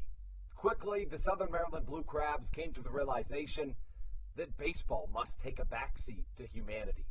Immediately, the Blue Crab staff and all of Crustacean Nation teamed together to provide COVID-19 tests and eventually vaccinations.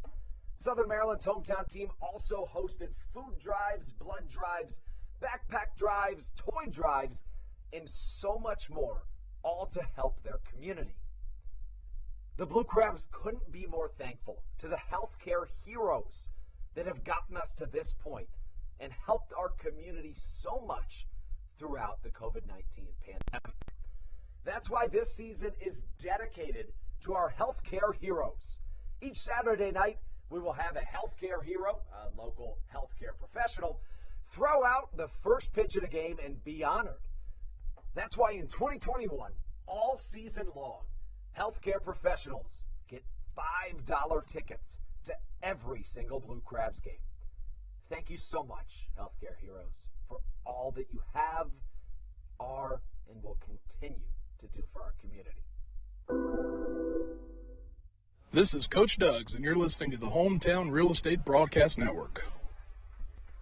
Bottom six here from Regency Furniture Stadium. The Barnstormers still on top of the Blue Crabs, 3-0. It'll be David Harris, Zach Collier, and Josh McAdams here in the sixth inning for Southern Maryland. Harris on this homestand, 13 of 28 with a home run, 3 doubles, and 2 triples. That home run obviously coming a night ago when it was launched over the big wall in left field. Is that breaking ball in there for strike one? And Harris going to look to get things started for this Southern Maryland offense as that pass ball outside against Niall Ball, who's gone 5 innings, giving up no earned runs on 4 hits, 5 strikeouts, 2 walks. So Ball has done a phenomenal job with the tall task of being matched up against Daryl Thompson. Slows it down there, and Harris was tardy, 1-2 the count.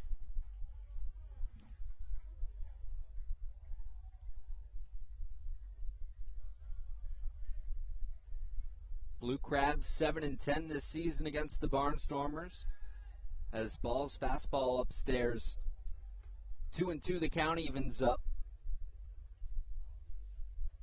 As Ball comes back on the rubber, working quickly here, kicks and deals. That one, a line drive sent out towards left field. Galen racing in, can't make the play, and that's going to get all the way to the wall. David Harris rounding second, and he will stop there. So a double for David Harris, and that's how you want to get things started if you're Southern Maryland, and bring up Zach Collier. Yeah, and Blake Galen, who not only is an Olympian, a guy that's been back and forth between the Atlantic League and AAA, a guy that can not only swing the bat well, but also plays his position well, really misplayed that ball there. Off the bat, I was wondering if he had a chance at catching it, and I think his hesitation kind of cost him his angle at the ball. It bounced right in front of him, and then he wasn't able to block it. Maybe this is the break Southern Maryland needs to get through to this Barnstormers pitching staff. And the 4th double of the homestand for David Harris as Zach Collier steps in and he check swings. Throw over to second. That's going to get into the outfield. Harris going to take off for third, and he'll get there easily. So a costly mistake from the catcher, Anthony Peroni, and the Blue Crabs in business here in the bottom of the 6th. I love this Blue Crabs team. You can just hear them screaming. Just a simple play, him getting to third. I mean, they provide so much energy and love for their teammates. You know, I think I brought it up the other day, but I was listening to Carmelo Anthony on a podcast talking about how the reason Team USA basketball struggled is because how important chemistry is in the game of basketball, and really all sports. Something that's overlooked very often. And this is a team in the Blue Crabs that have chemistry for days. I mean, Stan Clyburn, that's one of his staples, is that he somehow finds a way to get a group of guys that, A, like each other, and B, are all really good dudes. And it really shows as we come down the stretch here in September. Atlantic League Baseball for a postseason push for the Blue Crabs as Collier looks at another strike. That one he doesn't like. He pulled the bat for a second there and pulled back and thought that one was outside, but the robo-ump disagrees, so we'll do it at 0-2. Collier yet to record an official at bat today as that one's grounded over to second. That'll get the run home, though, as the throw over to first is in time to get Collier, but an RBI for the number 5 hitter for Southern Maryland, his 45th of the season, and the Blue Crabs finally on the board here in the bottom of the 6th. Yeah, and you know, sometimes that's what it takes. You see a crooked number on the scoreboard, and it kind of changes the mentality. And even if you don't get another run here in this inning, it's a sign of good things to come as the bullpen is warming for the Barnstormers. They looked good last night, but Southern Maryland has seen their best options that they have at their disposal. So things boding well for Southern Maryland. And Josh McAdams comes to the plate now. He's 0 for 2 on the afternoon, batting 6th, and looks at a slow pitch in there, or inside, for ball 1.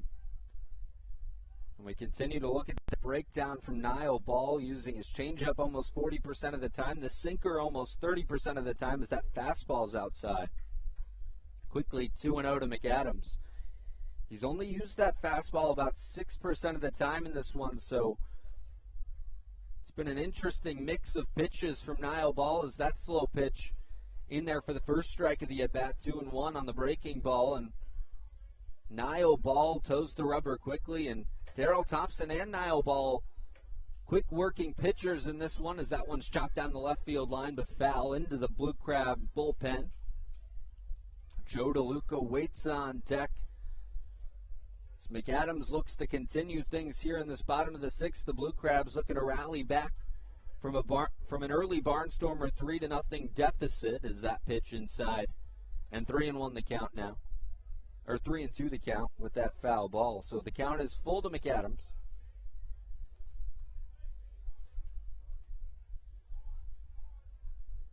And now Ball kicks and fires. That one chopped down the left field line once again into the Blue Crab pen. We saw Matt Latos move out of the way down there. You don't see that all too often. That Blue Crab bullpen usually stands in the way of those foul balls that come their way, and they don't move too far, but Latos came sprinting out of the way of that one. Looked like it knocked over a drink in that Blue Crab pen. As the payoff pitch, once again, a fastball fouled straight back. We'll do it again at 3-2.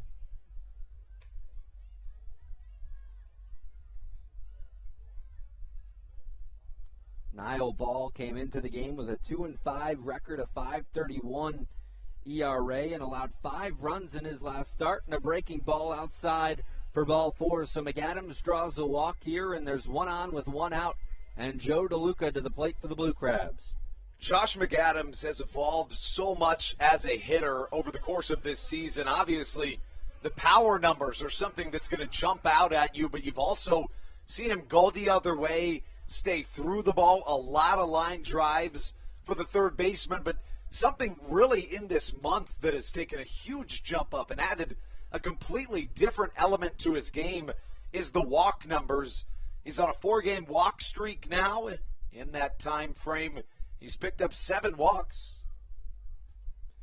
And with Joe DeLuca at the plate, he's 1 for 2 on the afternoon as that pitch inside on a fastball for ball 1. And you look at this bottom third of the order, we've talked about it this week, some success they've had at the plate.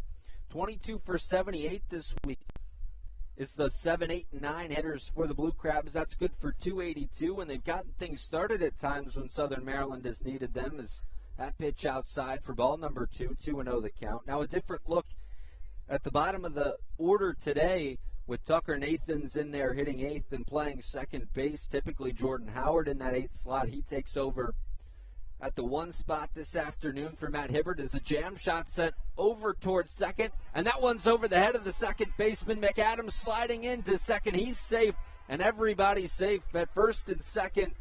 Tucker Nathans will come up with an opportunity with 1 out and runners on first and second.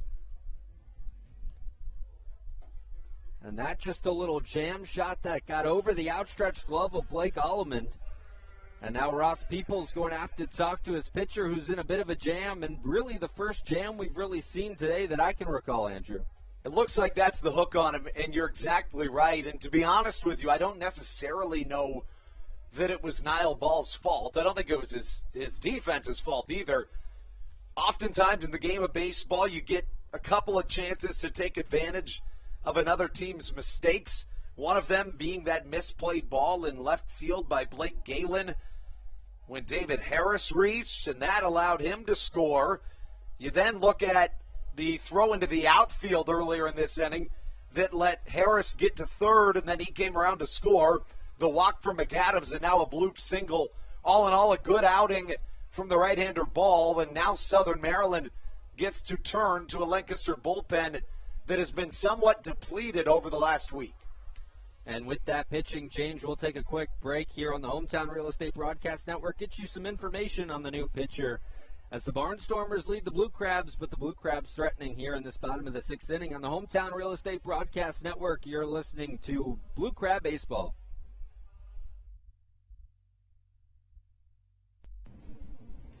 This is Daryl Thompson, and you're listening to the Hometown Real Estate Broadcast Network. Whether it's Chris Paul, Cliff Paul, Aaron Rodgers, or even the son of a former Blue Crab, Patrick Mahomes, you've seen many athletes endorsing State Farm. That's because your State Farm agent has your back through good times and not so good times. That's why all the Blue Crabs, Daryl Thompson and the whole team, trust State Farm with their insurance needs. State Farm is the company people have trusted for over 99 years to help life go right. Call your local State Farm agent, Greg Conklin, today at 240-776-4289.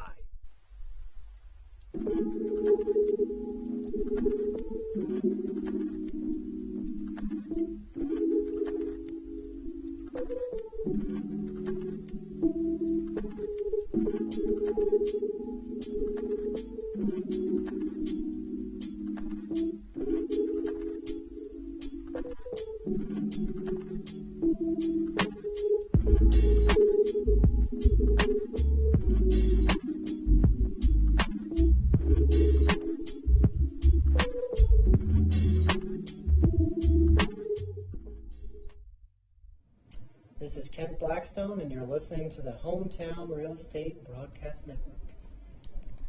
So the book is closed on Nile Ball this afternoon for the Barnstormers. 5 1/3, 1 earned run, and 5 hits. The book is still open on Nile Ball with runners on second and first, but his line score looks like that for now. 5 strikeouts, 2 walks, as well as we take a look at Kyle Johnson, the new pitcher for Lancaster so far. 3 ERA in just 1 game this year for the right-hander. 6'5", 225 pounds, and he pumps a fastball outside for ball number 1 to get things started against Tucker Nathans. 1 down here in this inning. The Blue Crabs trailing the Barnstormers 3-1, but looking to do some offensive damage here in this 6th inning.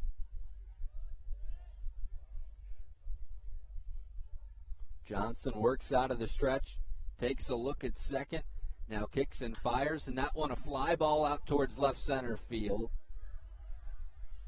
Racing back and making the catch is Galen, and he throws it in, and both runners will have to retreat to second and first, and so unable to get the job done as Tucker Nathans put a little bit of a charge in that one, but just in front of the track. Galen makes the play, and now Michael Baca to the plate for the Blue Crabs. The story on the right-hander Kyle Johnson went to Purdue, graduated from Purdue in 2014, then joined the Yankees, 2016, I beg your pardon, played 4 years there. He then graduated and found himself drafted by the Yankees in 2016. Played in the Yankees system through 2018 before taking 19 off and playing in 2020. Not something most people did, but he played there in an independent rank and started this season in the Frontier League. 29 appearances, a 4.6 ERA. Michael Baca 0 for 2, and the count at 0-1 as he fouled the first pitch straight back over our heads. So now Johnson comes set on the rubber for the 0-1 pitch. That fastball chopped towards the left side of the infield, and touching third base is Nick Schumpert, and that's how the inning will end. So the Blue Crabs threaten. They do get 1 on the board in this bottom of the 6th inning as David Harris was driven in on a Zach Collier RBI, but the Blue Crabs still trailing as we move to the 7th in Southern Maryland. It's 3-1 Barnstormers lead on the Hometown Real Estate Broadcast Network. You're watching Southern Maryland Blue Crab Baseball. This is Andres Viceno, and you are listening to the Hometown Real Estate Broadcast Network. So, what do you like about your home? Practice like hockey. I practice stick handling and sometimes shooting. Mommy. Go outside sometimes. I like to play in lacrosse. Playing the Switch. I like the Scrabble. Daddy. I like to build Legos at home. I have the biggest closet. Riding my dirt bike. We help you home. At Hometown Real Estate, we want to help you and your family home, whatever that takes and whatever that means to you. Give us a call at 888-225-2736 or online at helpyouhomebluecrabs.com. All Pawn is Southern Maryland's premier pawn shop and is the official pawn shop of the Southern Maryland Blue Crabs. Stop by and say hello today. They've been a part of the Southern Maryland community for 18 years. If you need some cash to hold you over, or if you're just doing some spring cleaning and want to clear some stuff out, please bring it by Allpot and let them make you an offer.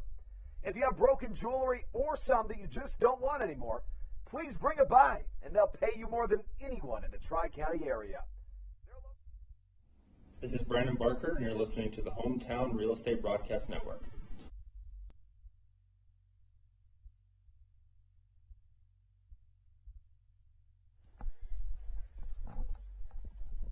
Back here in Southern Maryland, the Blue Crabs trailing the Barnstormers 3-1 as we move to the top of the seventh. Daryl Thompson continues in there for Southern Maryland, and he will face Anthony Peroni, Nick Schumpert, and Melvin Mercedes. Thompson, 6 innings pitched so far, 3 earned runs, 5 strikeouts, 1 walk, and 94 pitches. And he kicks and fires the first pitch. A slow breaking ball that catches the outside corner. Now the book officially closed on Niall Ball. 5 1/3, 1 earned run, 5 strikeouts, 2 walks on 87 pitches. And he exits the game with a Barnstormer lead as the second pitch by Thompson, a fastball that just misses outside.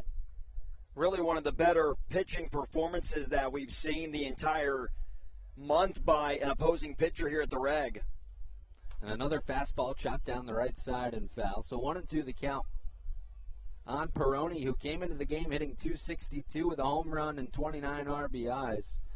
And looking at Daryl Thompson today, he uses that fastball at a high rate typically, but we've seen him in his last start make adjustments against the Ducks and go more off speed. 53% on the fastball today, 20% on the curveball, 14% on the slider, and that fastball outside. 2-2 the count, and 13% on the changeup, so he's really mixed things up this afternoon. And outside of the 1 home run, he has been cruising for Southern Maryland. That pitch skied into shallow left field. Baca giving a look, but Howard will chase that one down and make the play for the first out of the inning. I've said it multiple times on the broadcast that curveball by Thompson has been his best pitch today. After that second inning, he started to mix it in a little bit more, similar to his last outing when he gave up the 4 runs in the first inning. And Brendan, you said on the broadcast that night that you thought that Thompson should go more to the slider. He did, and proceeded with the 7 shutout innings prior to that first, or after, I should say. And now Nick Schumpert digs in for the Barnstormers, 0 for 2 today, hitting ninth, and he fouls the first pitch off for strike number 1. Now, Daryl Thompson, a guy that it's tough to have success against, but if you want to have success against him, the 7th inning is your best bet. A .397 opponent average in the 7th inning against the right-hander as he kicks and fires the 0-1 upstairs. 1-1 the count is even. But in the month of September, Daryl Thompson's been phenomenal, as he always is. 2-1 with a .274 ERA, 12 strikeouts and 5 walks, 23 innings pitched and 3 starts in that time frame. As that pitch outside, the count moves to 2-1. You've needed Thompson in these last 5 shutout innings, maybe 5 shutout innings if you can get through the 7th. I just don't know if there's a ton of other guys that you can rely on. That fastball hit hard towards the right field, but David Harris makes the easy play out there. It was hit right at him, and that's out number 2 quickly here in the top of the 7th. And what I mean by that is any other guy on the bump, especially with only 1 run in the game right now for the Blue Crabs, there's just not a ton of other guys after giving up 3 runs early on in the game that are just going to keep you in the ball game all the way through the 7th. So Melvin Mercedes, the shortstop, digs in for his 4th at-bat of the afternoon. He's 0 for 3 and chops a fastball down the right side, but just foul down that right field line. So 0-1 to Mercedes. Back to Daryl Thompson. He leads the league in a number of pitching categories, as it's not all that surprising considering the fact that he's done so in a number of years here in a Blue Crab uniform. But the ERA, he leads the league with a .313 in wins. He has 12, leads the league as well, as the 0-1 is skied out towards center field, and just a little bloop shot that'll get down for Melvin Mercedes, his first hit of the afternoon, and he'll move the lineup along as Blake Alleman will step in now for the Barnstormers. A 2-out single for Lancaster. But back to that point about Thompson, he also leads the league in complete games with 4. And he's 5th in strikeouts with 84 behind Henry Owens, who's in first with 105 this season. Alleman, who digs in 0 for 3 this afternoon. Thompson checks first, now kicks and deals. That a fastball that was hit towards the left side and well out of play. Thompson's got to be really careful here. We saw Alleman go deep in last night's ball game, second on the team in home runs with 21. Even though he's batting out of the 2 spot, he can be on most teams in the Atlantic League batting from the 3 or 4 hole. Yeah, you mentioned it. Alleman hitting .266, 21 homers and 52 RBIs, and that one hits Alleman, so he will take his base at first, and now first and second for the Barnstormers. And the lineup continues to move with 2 down here as the DH, the double hook actually was employed last inning because of the pitching change. So Alejandro De Aza no longer in that 3 spot for Lancaster. And the pitcher Kyle Johnson will come to the plate. So one of those interesting things with the new rules that are implemented year in and year out in the Atlantic League, that double hook rule where once the pitcher's taken out, you've got to either put the pitcher in the DH's spot or bring in a pinch hitter as Johnson swings through a fastball to get things started 0-1. Johnson recording his first at-bat of the season, batting in the right-handed batter's box.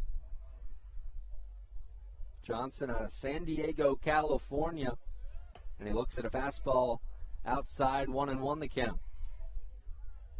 Thompson's starting to get pretty high on that pitch count. This might be his last inning. The fastball looks a little bit harder than we've seen the entire game. He might know something that we don't about coming out. Thompson checks second a couple of times. Now kicks and fires a fastball pumped by Johnson for strike number 2. 1-2 the count with 2 down here in the top of the 7th. Runners at second and first. Still some home games left in this Blue Crabs regular season as they make a playoff push, so still a chance for you fans to get out to Regency Furniture Stadium. Last night was obviously a fantastic crowd on hand, just shy of 7,000 here on a Saturday night as that fastball upstairs, 2-2 the count now on Johnson. Would really like to see Thompson go back to the curveball on this 3-1 offering. Has struggled to find command with the fastball in this AB. He's been throwing the curveball in the K zone a lot today. Thompson featuring fastball, curveball, slider change, and he kicks and deals a fastball pumped by Johnson for strike number 3. So Daryl Thompson gets out of a bit of a jam in the top of the 7th inning, but the Barnstormers still lead 3-1 as we move to the middle of the 7th. It's stretch time in Southern Maryland. On the Hometown Real Estate Broadcast Network, you're listening to Southern Maryland Blue Crab Baseball.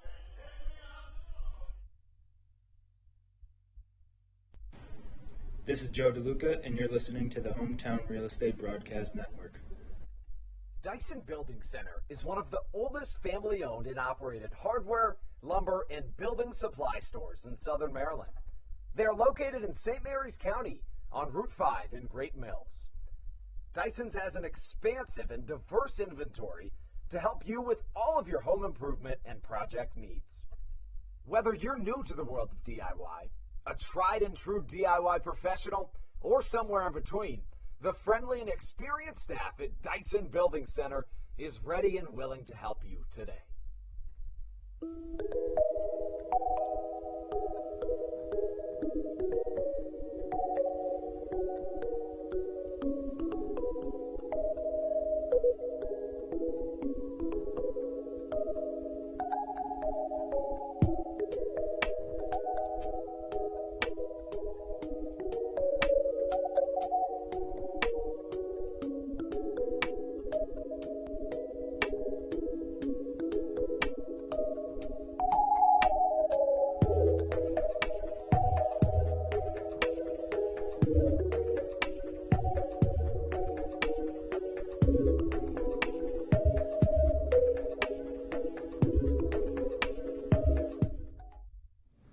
This is Blake Vivens, and you're listening to the Hometown Real Estate Broadcast Network.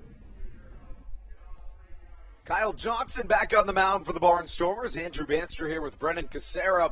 as we take things into the bottom half of the seventh inning. Your SOMDWX News look around the league really quick. The York Revolution are on top of the Long Island Ducks, which certainly bodes well for Southern Maryland. Brendan, the York Revolution are winning despite having struck out 14 times today to the Ducks' 2 strikeouts. Well, that's just that new era of baseball that we've kind of talked about with the high home run rate, but high strikeout rate in baseball. And, they're finding a way to win. And obviously the pitching, the one keeping them in the game is the Ducks only have 1 run on the board. Jordan Howard starts things off to finish the look around the league. The Honey Hunters and the Rockers play this evening at 4:50 in Gastonia. The Lexington Legends on top of the West Virginia Power. So with those things being said, Southern Maryland, as we talk about, as Jordan Howard pounds one the other way. Mercedes trying to move, unable to get there in time. Good speed from Jordan Howard and a leadoff single. Yeah, great hustle from Jordan Howard, and we've seen him, leg out a single before here in this last week, and just utilizing the speed to his advantage. It was a nice play from Mercedes, but better hustle there from Jordan Howard, and the leadoff man aboard once again for the Blue Crabs. Let's see if the offense can capitalize. That's now 3 straight innings that a Blue Crab has reached base to lead off the inning. That coming after the first 4 innings. Starting with an out, Kyle Johnson back out onto the mound. Johnson finished off the 6th inning. Southern Maryland scored their 1 run of this contest in that 6th frame, and we can now give you a final line on the Lancaster starter, Niall Ball. Ball went 5 1/3 innings, is in line for the win. 6 hits, 3 walks, 5 strikeouts, 1 run. It was unearned. Johnson has allowed a hit in 2/3 of an inning, pick off to first, not in time. Daryl Thompson to this point, 7 innings, 7 hits, a walk, 6 strikeouts, 3 runs all earned, and to that point, a surprising lack of action in Southern Maryland's bullpen, just solely based off of pitch count. Daryl at 112. Fastball inside, and the count 2 balls and no strikes.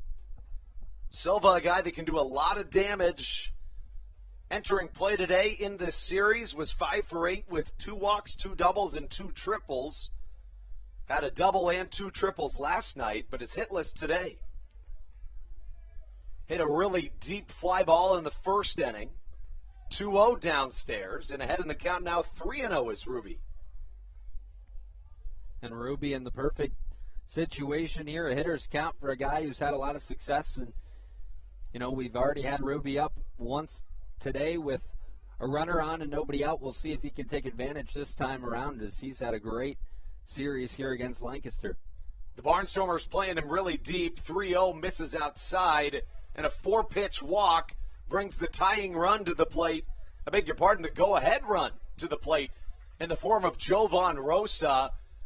David Harris, the right fielder, stands on deck.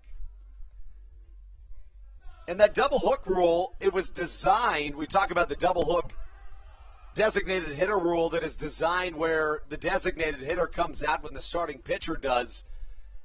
The whole reason is to incentivize starters to go deeper. And when you have Daryl Thompson on the mound, Ruby Silva, the DH, can stay in the game all the more longer.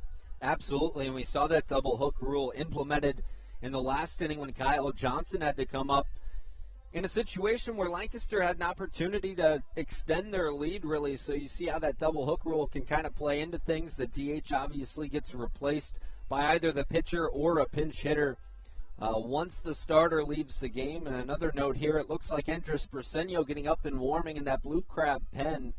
So now that action, you talked about it being quiet out there, a little bit of action going. I don't know if Daryl Thompson will start the next inning or if Briseño will come out for the 8th to begin things right away. Jovan Rosa to the plate. No outs, runners at 1st and 2nd. Jovan singled in the 1st, is hitless since, 1 for 3 today. Really good speed at both 1st and 2nd in Silva and Howard. Big swing on the 1st pitch, but fouls over our head in the bayonet press box.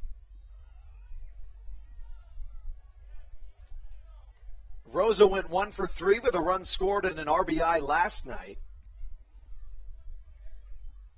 Hits just over 280 in his time in Southern Maryland. Has struggled against the Barnstormers, though. Silva with a healthy lead, not being held on at first. The 0-1 from Kyle Johnson inbound. Rosa hits it well to the left side. That should score a run. Jordan Howard in the blink of an eye already touching home in an RBI single from Jovan Rosa. Makes this a one-run ball game here in the 7th. Yeah, nice piece of hitting from Jovan Rosa there, taking the ball where it's pitched and just beating a ground ball through the left side of the infield. And he's had himself a nice day, 2 for 3 now and driving in that RBI. So the Blue Crabs, we've talked about it, their ability to come back late in games, that never say die attitude, and an opportunity here to potentially tie things up and even take a lead. And that brings the hottest bat in the Blue Crabs lineup, David Harris, to the plate. He is 15 for 31 in this homestand, putting up video game numbers through 10 games played. A big situation here in the bottom of the 7th. Ground ball through the right side. Ruby Silva will round third. The right fielder, Caleb Gindel, comes up throwing, but to second. Another RBI single. Southern Maryland, just like that, ties this thing up. And Kyle Johnson finding some struggles. And there you go, getting that leadoff man aboard, so important, especially when that middle of the order is coming up. They did so earlier in the game. The middle of the order wasn't able to produce, but then here you give them another opportunity in the Blue Crabs if you're the Barnstormers, and they take advantage this time. And so a good offensive performance now from Southern Maryland in this inning. We'll see with Zach Collier coming to the plate if the Blue Crabs can continue on and take the lead here. Looks like that's the end of the road for Kyle Johnson, but I didn't want to mention it until now, but this game is huge for Southern Maryland, especially considering last night when we look at the playoff picture, the Blue Crabs need to win the Atlantic League North Division in the second half. That's the easiest way to the playoffs. They can also find a wild card spot, but to do that, they need the West Virginia Power to lose and the Rockers to win. None of the things that the Blue Crabs needed to have happen did last night. But here today, Southern Maryland has a really good chance for all of the dominoes to fall into place, with the Ducks losing to the Revolution, the Power trailing the Lexington Legends here on a Sunday afternoon. Get a new pitcher on the mound when we return on the Hometown Real Estate Broadcast Network. You are watching Blue Crabs Baseball.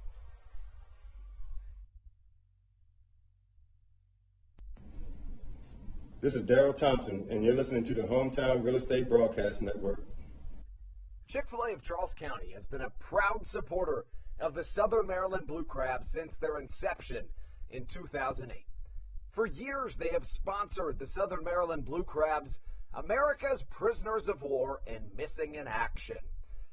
In between the second inning of each game, there is a moment of silence brought to you by Chick-fil-A. The Southern Maryland Blue Crabs appreciate and respect not only Chick-fil-A, but all of those that have served our great country. The seat that they sponsor was made possible by Chick-fil-A of Charles County. Thank you so much, and visit any of your Charles County Chick-fil-A locations today.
This is David Harris, and you're listening to the Hometown Real Estate Broadcast Network. Kyle Johnson forced out of this game, and we get a new arm onto the mound. For the Barnstormers, Jake Mulholland comes into this one, facing a newly tied game of baseball. 3-3. Southern Maryland scored 1 in the 6th, now 2 in the 7th. Still no outs for the Blue Crabs with Zach Collier's big bat coming to the plate. Collier shows bunt, pulls back. It's ball number 1.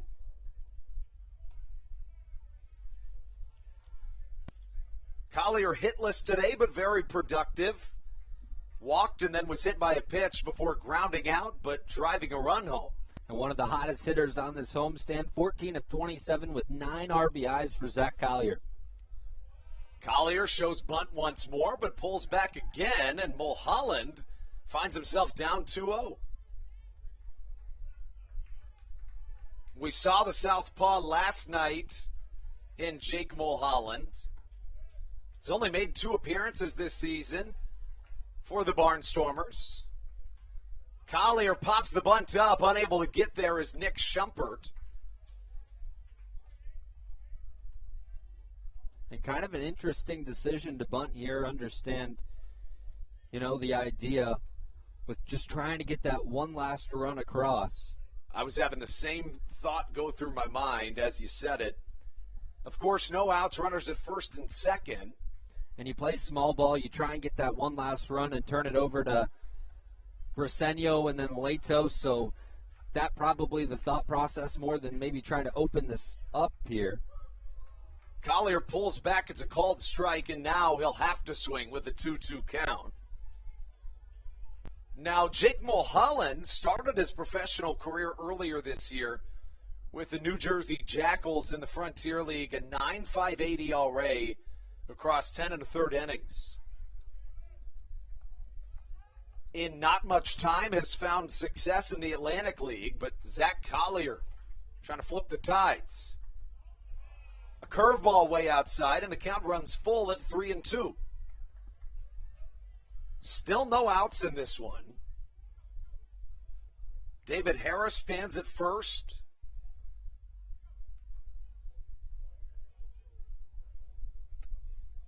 Jovan Rosa at second.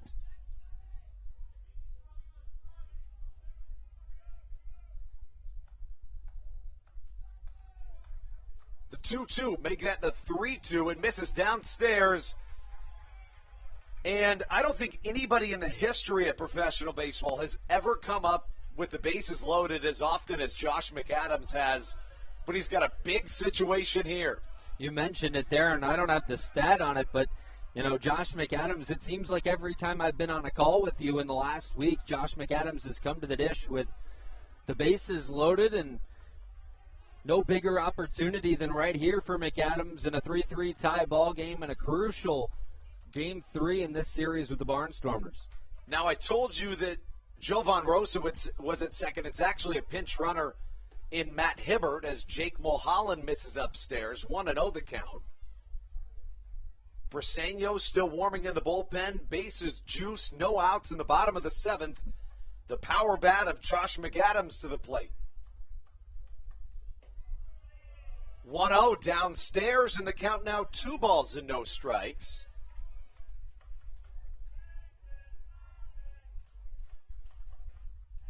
McAdams has 21 plate appearances this year with the bases loaded. The next highest on the Blue Crabs, 14. 2-0 swinging. Sinker gets under his shiny black bat. McAdams trying to make some magic happen here in Waldorf, closing out a 10-game homestand. Mulholland, the left-hander, the 2-1. Single through the left side of the infield. 1 run will score. Ray Ortega, the third base coach, holds up another, but the Blue Crabs have taken the lead 4-3 on a Josh McAdams RBI single. And even more than that, 6 straight Blue Crabs have reached base. Yeah, we talked about it earlier in this game with the Blue Crabs offense struggling, that it just felt like it was going to be a matter of time before they broke through. We've seen it all week on the homestand where, they struggled through a few innings and then figured things out. This time here in the bottom of the seventh, really starting to figure things out in that lineup, and a good piece of hitting from Josh McAdams. Not trying to crush the baseball, just hits it where it's pitched through the left side of the infield once again like Jovan Rosa. Now a lead for the Blue Crabs, which is huge, knowing that in that 8th and 9th inning, you have two guys who can really get the job done in the back end of that bullpen. Joe DeLuca comes to the plate, bases still loaded, no outs. DeLuca, a switch hitter, hitting from the right side. Line drive up the middle. If it doesn't drop, it'll still score a run. It drops. 1 run scores. Rounding third is Zach Collier. The throw home, not in time. Another run scores. In the midst of that, Josh McAdams gets to third, and Southern Maryland extends their lead here on a Sunday afternoon. 2 score for the Blue Crabs. And how about this offense? The big inning has worked to the advantage of the Blue Crabs, and we've seen big innings from them all week. And here, no different. Good heads-up base running by Josh McAdams there as the throw was in. Unable to really control it was Peroni. It was a good throw. I thought maybe they'd have a chance to get Collier if he was able to catch it cleanly, but he wasn't. And then McAdams, recognizing the ball squirt free, was able to get down to third, and still nobody out. Runners at the corner, so the Blue Crabs can continue to get some insurance runs. Runners on the corners for Tucker Nathans, who comes to the plate. Nathans 0 for 2 tonight, also walked. Joe DeLuca today now 3 for 4 with a trio of singles. First pitch misses outside. The Blue Crabs bats getting hot right at the right time. Now 4 of the runs that have scored go towards Kyle Johnson. Can close the line on him. 2/3 of an inning, 3 hits, a walk, 4 runs all earned. That very last run, however, counted towards the ERA of Jake Mulholland. Mulholland still looking for his first out in this one. The count, 2 balls, no strikes to Tucker Nathans. Big swing. This ball's got a chance. Back to the right side, all the way to the wall. Bye-bye baseball. A 3-run shot from Tucker Nathans, and Southern Maryland explodes for an 8 spot in the bottom half of the 7th. And how fun is this offense? Tucker Nathans, the recent acquisition, making his name known here with a big home run, and that you mentioned an 8th spot in the bottom of the 7th, and an offense that you see so many zeros on the board this afternoon when you look out at that scoreboard, but the big 8th spot for the Blue Crab offense has been huge in this inning. Daryl Thompson has to have a weight off of his shoulders. He is still in line for the win. Kyle Mulholland on the other end, I beg your pardon, Jake Mulholland will exit this contest. Southern Maryland with a massive comeback in a game that you'd really like to win. Not necessarily a must-win, but a game that you'd really like to win. We'll take a quick break. What you need to know is that the Blue Crabs have it exploded in this 7th inning.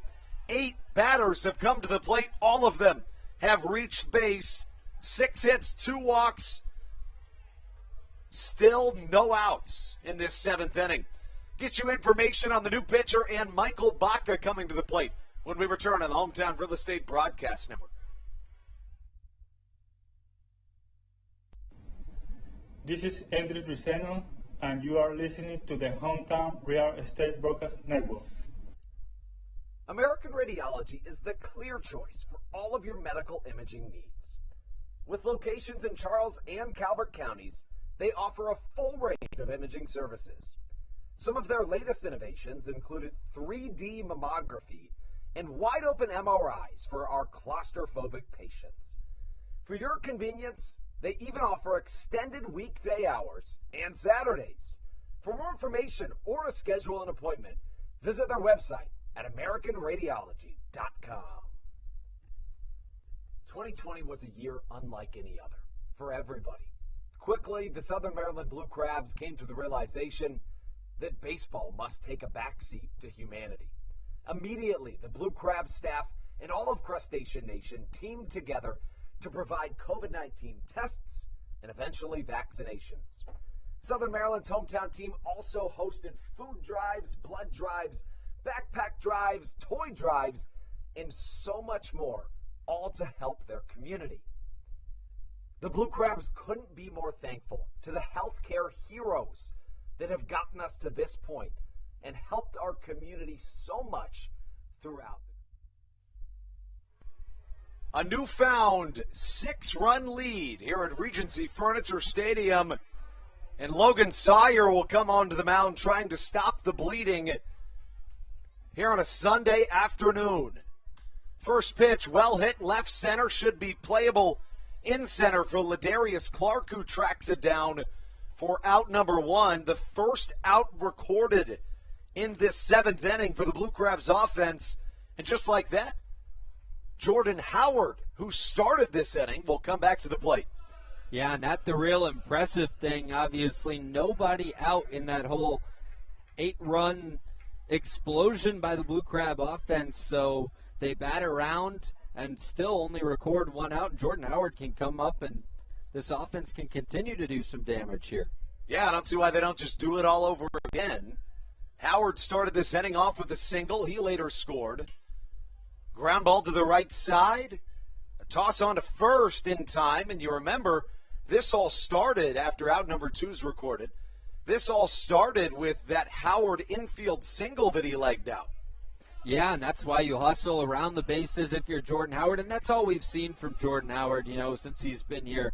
A guy who hustles hard, who works hard, and has, a great passion for the game. And, we saw him last night get frustrated in a situation, but you can just tell how much he cares about this team, and that a great acquisition and a guy to have in a playoff push as this offense, or this Blue Crab team, continues to try and win games and make that push to the playoffs.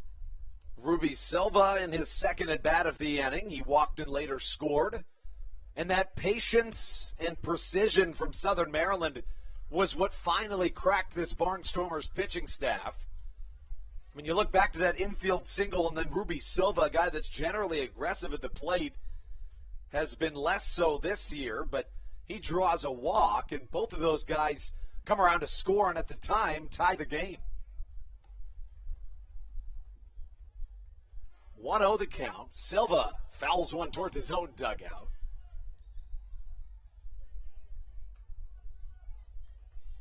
And now enters Bersenio back up and throwing. He was down for a while.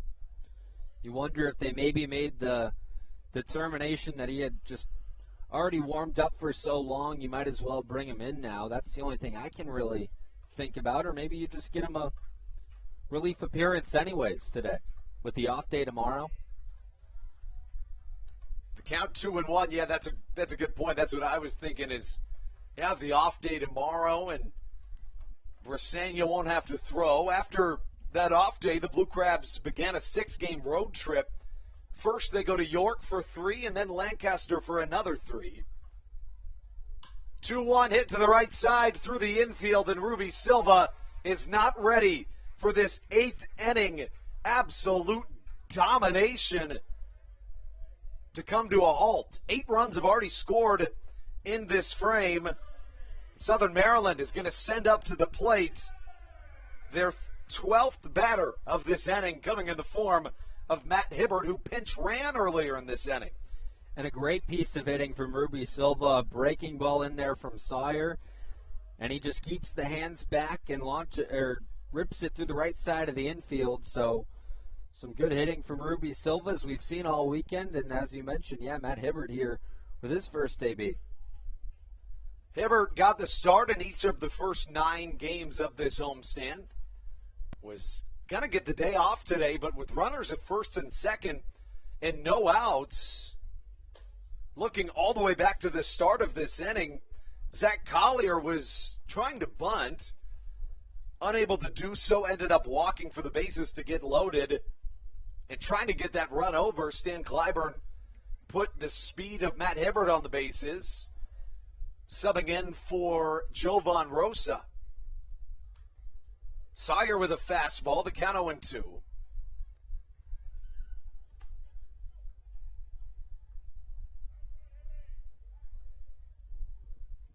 Logan Sawyer in his second year in the Atlantic League. Played with the Barnstormers in 2019. Just joined these Barnstormers a few days ago for the 2021 campaign. 0-2 upstairs, spoiled away from Matt Hibbert, and that's what he does such a good job of. Not just patient at the plate, but if he doesn't like something and thinks it's in the zone, he'll swing at it and get something better.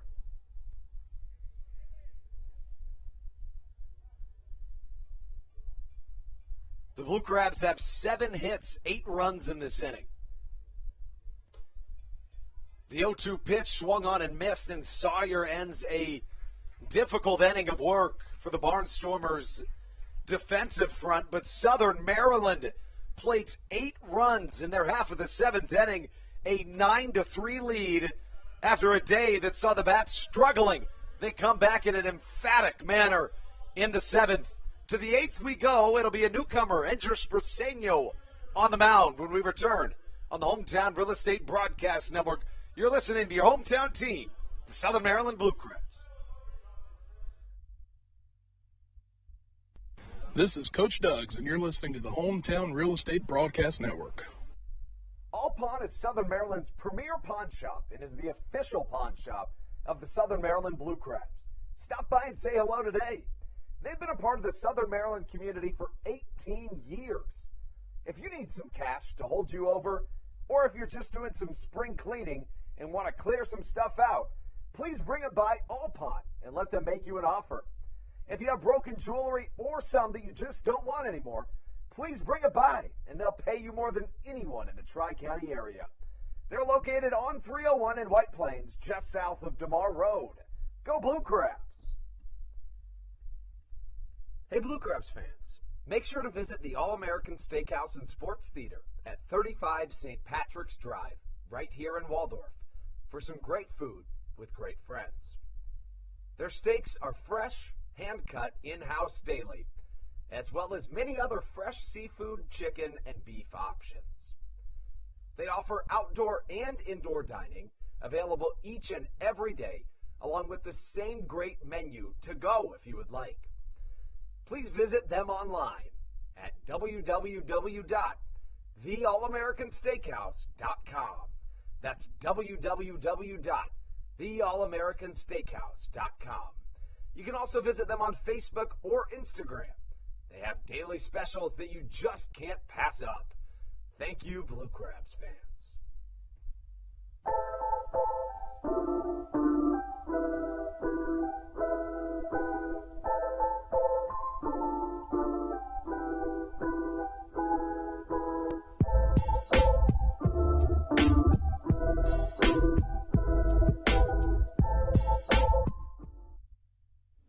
This is Matt Latos, and you're listening to the Hometown Real Estate Broadcast Network.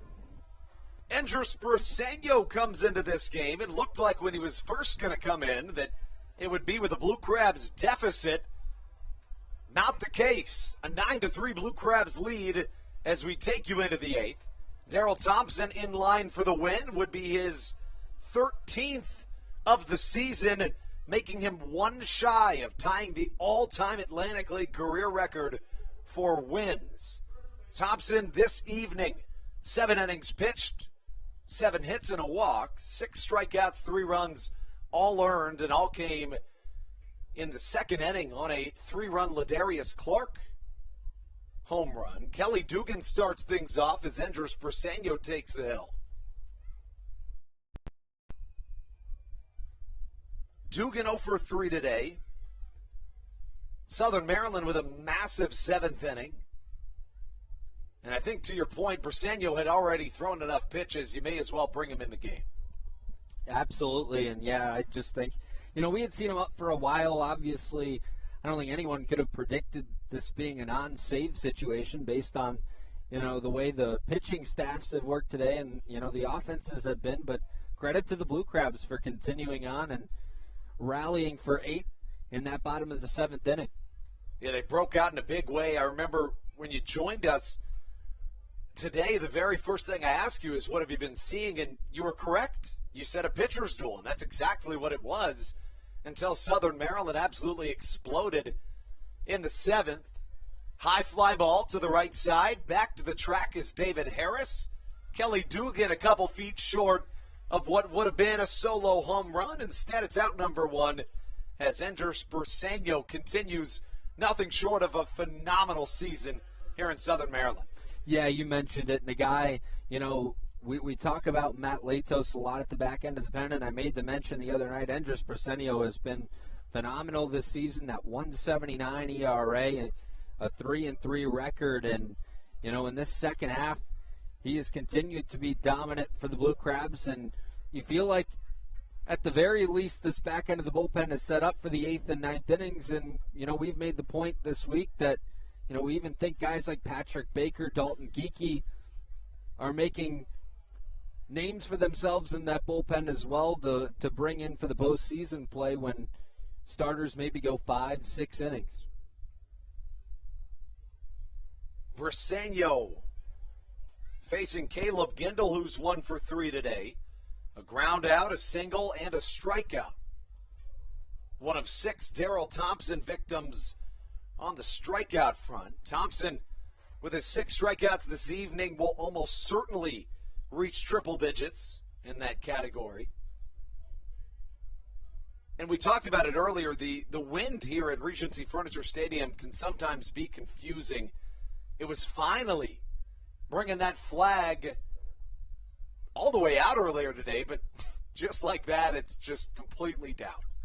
Yeah, a slight breeze, maybe nudging it just a bit out there, but that's how it's pretty much been around game time since I've been here at Regency Furniture Stadium. Just not a whole lot of movement out there, and the wind not having much of an influence on most of the games we've seen here so far.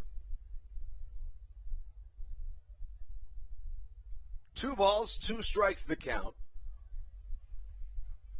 Caleb Gindel awaiting. No official action in Southern Maryland's bullpen, so it's fair to assume Bursanio might issue 2 innings of work. A walk to Caleb Gindel, and that brings up Blake Galen. Looking at Blake Galen's baseball reference page is very interesting. A guy that has spent a lot of time in Lancaster, but also has spent a fair amount of time in the affiliated systems. He began his pro career in 2007 in Indy Ball. Played in Indy Ball through 2010, but then in 2011 reached Double-A with the Angels. After that season, went back to the independent ranks. His first year with Lancaster was 2012. In 2013, he played Triple-A with the Toronto Blue Jays system, but then back to Indy Ball with Lancaster all the way until 2015, back into affiliated ball. You get the gist of it. He's made that transition 2 more times since, most recently in 2019 with the AAA affiliate of the Dodgers. So he's gone from Indy Ball to affiliated ball 5 times in his career. Pitch downstairs, also an Olympian, a really interesting career path for Blake Galen. Yeah, no doubt about it. We've talked about it a couple of times over the last couple of weeks, but just interesting tracking the careers of different guys around here. You see a number of them end up in affiliated ball. Some end up in the majors. And so it's interesting to see where they've come from and then, where they go after, season's end in this Atlantic League. Galen fouls one out of play. Originally from Verdugo Hills, California. Went to UNLV. UNLV had a bad loss last night against Iowa State in football. Galen, 36 years old, a true lefty. Spoils another pitch away. Stands at 5'8", 180 pounds, but is incredibly strong. In fact, I believe If I'm not mistaken, he's a national ambassador for, if you know what MetRx is, it's a protein brand.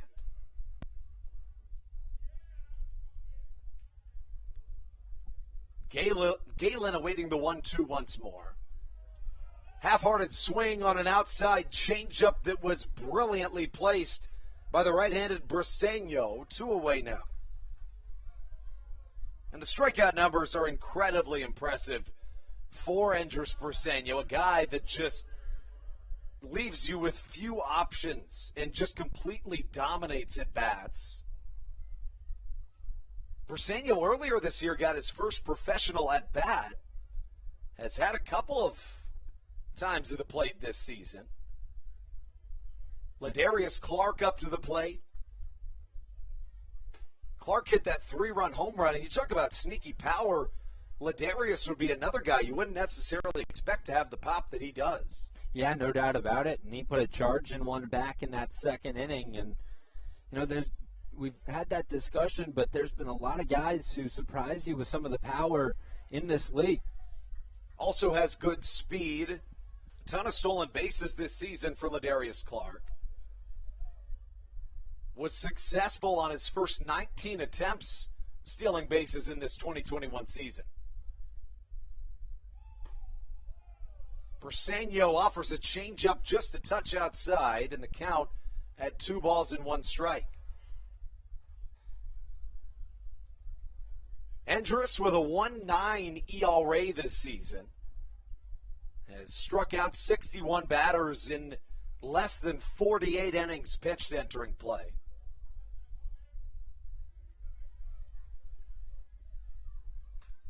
Fastball spoiled back.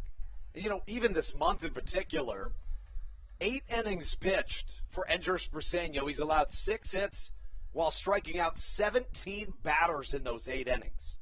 Yeah, you talk about it, a guy who features the fastball, slider, curveball, changeup, and can get it up there around, well, his fastest pitch of the day at just under 97 miles per hour. So he can utilize that fastball to establish himself and then work with some off-speed to change things up on the hitters. So he's found a lot of success in this 8th inning situation. How about this? Back on September the 4th, I know this isn't going to make sense, but I'll explain in a second. He struck out 5 batters in an inning and a third pitched. He also had a drop third strike in there. Runner goes on the pitch, the 3-2. Fouled away once again. The Barnstormers making Briseño work here in this 8th inning. Yeah, when you have good stuff like Briseño does, sometimes as a hitter you have to go up there, you know, pick your battles and try and foul some pitches off that you might not think you can really do much with when you put it in play, but to stay alive at the plate, you've got to foul it off. And, you know, to Clark's credit, he's done that in this AB. Runner goes on the pitch again. Fastball in there. Called strike. Backwards K. 2 of them in the inning for Andrés Briseño, who locks down the 8th inning of Lancaster offense. To the bottom of the 8th we go. David Harris, Zach Collier, and Josh McAdams due up. Do they have another 8-run inning in store? Stick around to find out. You're listening to Southern Maryland Blue Crabs Baseball on the Hometown Real Estate Broadcast Network. This is Daryl Thompson, and you're listening to the Hometown Real Estate Broadcast Network. Chick-fil-A of Charles County has been a proud supporter of the Southern Maryland Blue Crabs since their inception in 2008. For years, they have sponsored the Southern Maryland Blue Crabs, America's prisoners of war and missing in action. In between the second inning of each game, there is a moment of silence brought to you by Chick-fil-A. The Southern Maryland Blue Crabs appreciate and respect not only Chick-fil-A, but all of those that have served our great country. The seat that they sponsor was made possible by Chick-fil-A of Charles County. Thank you so much, and visit any of your Charles County Chick-fil-A locations today.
This is David Harris, and you're listening to the Hometown Real Estate Broadcast Network.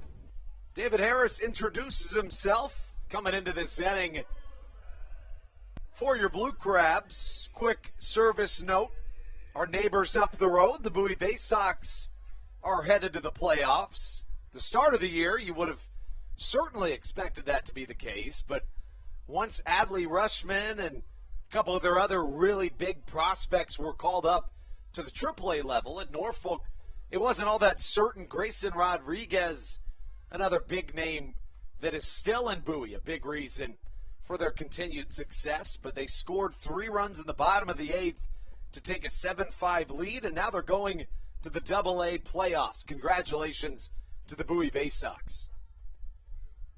New arm under the mound for the Barnstormers. It'll come in the form of Tyler Laporte.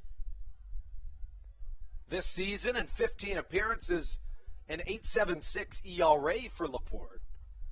The count, 2 balls and no strikes. David Harris, 3 for 4 today, and would you expect anything different? Not really from David Harris, who's had a phenomenal homestand in this week and a half or so, and once again, just continuing to be valuable in this lineup for the Blue Crabs. 13-28 coming into this game on the homestand, and once again, another big game from Harris. 16 for 32 on the homestand is David Harris. The 3-0 catches outside. And to make a mention of it real quick, action in the Blue Crab pen for the 9th inning. Dylan Brammer warming up out there, so it looks like Brisenio's day will be done. And the new acquisition for the Blue Crabs should come on in the top of the 9th, provided the score is the same. Ground ball to the left side, a high bounce, no problem for Nick Shumpert, but the throw is David Harris gets into first on the E5. Not the start to the inning you were looking for if you're Lancaster. No, a routine ground ball to the left side of the infield, and you're thinking you have an easy out. And even David Harris thought they had an easy out, just kind of jogging his way over to first base. But an errant throw gives the Blue Crabs an opportunity to get things started, and a big hitter coming up in Zach Collier. And he almost high-stepped his way into first. I don't think he was showboating by any means. I think he was trying to get out of the way of the first baseman, Dugan. It just ended up looking that way. Here comes Zach Collier. Again, a very productive day for Collier. He's 0 for 1, but he's walked twice, been hit by a pitch, and also grounded out to bring a run home. And that's why batting average isn't always the most reliable statistic. I mean, this guy has made a huge impact on the game, yet is hitless. You think about a guy like Matt Hibbert, too, who maybe hasn't had a ton of hits over the last week and a half, but he finds his way on base, which is so important, especially with the speed. So, a couple of Blue Crabs in this lineup are able to make themselves valuable in the lineup in a number of different ways. And that's so important, especially when the bat's not there, right? Because every player that's ever played baseball is going to go through a stretch where they're just not dropping the balls that you put out there, as Blake Galen comes in to catch for out number 1. But the really important thing is, when you aren't hitting the ball as well, are you just striking out every time? Or are you getting on base and still being of value to your team? And that's where Matt Hibbert separates himself, does a great job of adding value to this team on any given night. And when the bat starts back to where it was just a couple weeks ago, it's going to be a scary sight. Absolutely, and OBP almost as valuable, or pretty much as valuable as that average. So, you make the mention, being able to get on base, not just striking out every time or getting out every time, very important. Even if you're not necessarily hitting a ton, if you can get on base, that's the most important thing, and flip it over to the next hitter and give your team an opportunity to score more runs. Fastball misses downstairs to start off Josh McAdams, who had a monumental role to play in that big Southern Maryland comeback inning. Skies one to the right side, opposite field power displayed. Maybe going to land in that Bermuda Triangle. Instead, lands out of play, foul, but that single that drove in a run from McAdams in the 7th really changed the course of this game. Absolutely, and that a big inning, obviously, for the Blue Crabs, but the McAdams' single was the one that really opened things up for Southern Maryland's offense. And so, you saw a team in that bottom of the seventh do basically all of their damage in this game there, and with nobody out through a good portion of that time. So McAdams coming up big with the bases loaded, and you mentioned it, McAdams seems to always come up with the bases loaded, or at least on this homestand it does, and he's coming through when the Blue Crabs need him in one of their bigger opportunities of the game. Laporte comes set, working out of the stretch. Again, a fastball fouled away. The count, a ball and 2 strikes. Couple of kids trying to coax their way into getting that foul ball. Were you a big foul ball guy when you were a kid? Here and there. I don't think I was, the first one running down to the steps to get a foul ball. Probably jumped out of the way of a few of them when they were hit hard into the, first base, third base line. But, yeah, if I could grab one, I certainly would try to. I only have one foul ball that I've picked up from watching a game, though. Is there any significance to that one, or is that just the one that kind of landed in your lap? It was one that really just kind of landed in my section. It was a line drive that was, hit into a chair and dropped right to me. So, other than that, no other opportunities, no catches that I've made at a game either. So, haven't brought my glove to a game in a while, so it's kind of tough. Not like those guys in the Blue Crab bullpen who like to stick their bare hands out there and try and catch line drives or anything like that. So it's true. Well, Matthews said that he was going to make a play by the time he left, and I didn't believe him, but he did because they never come up here. So I guess it's your turn. I'm waiting for it. We haven't seen one when I've been on the broadcast yet come up this way. So, I'm waiting for that opportunity. 2 balls, 2 strikes the count. McAdams awaiting the Laporte delivery. Inside off the top of the glove and getting all the way to the backstop as Anthony Peroni scurries back to retrieve the baseball. The count now 3 balls and 2 strikes as Tyler Laporte continues an inning.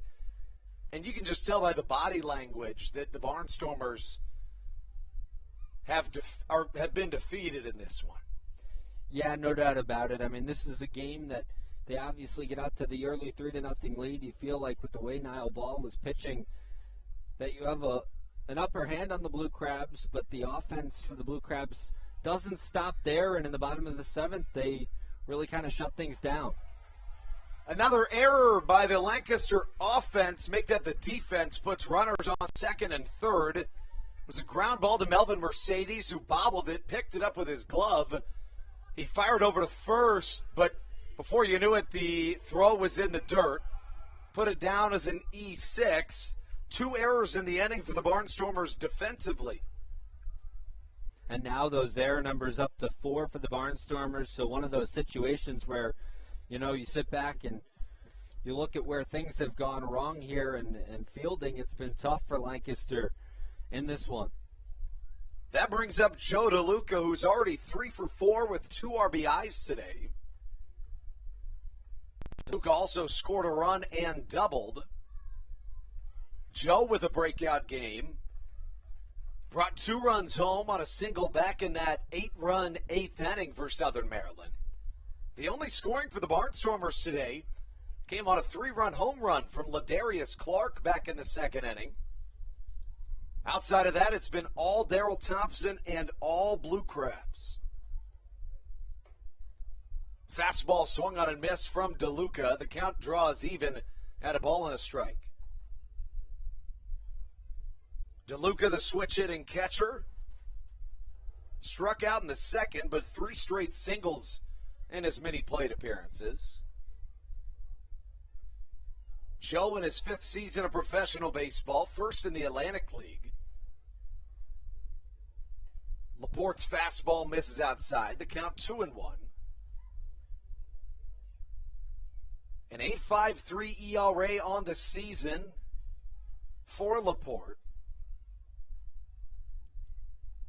This is a Lancaster offense that was really, really solid last night, but has found struggles today.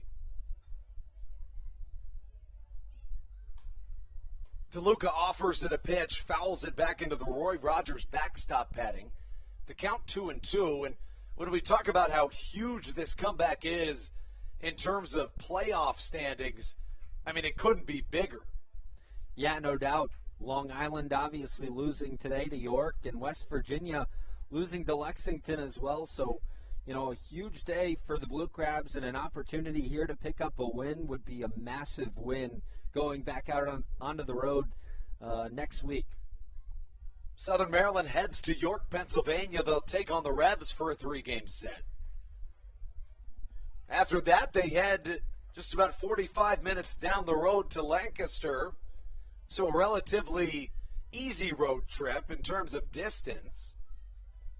Following being at Clipper Magazine Stadium on September the 28th, the Blue Crabs will come back home here to Southern Maryland. 3-game set with the Barnstormers. It'll be the two teams' final meetings of the season, and it will end a 2-month stretch where the Blue Crabs only played Atlantic League North Division opponents.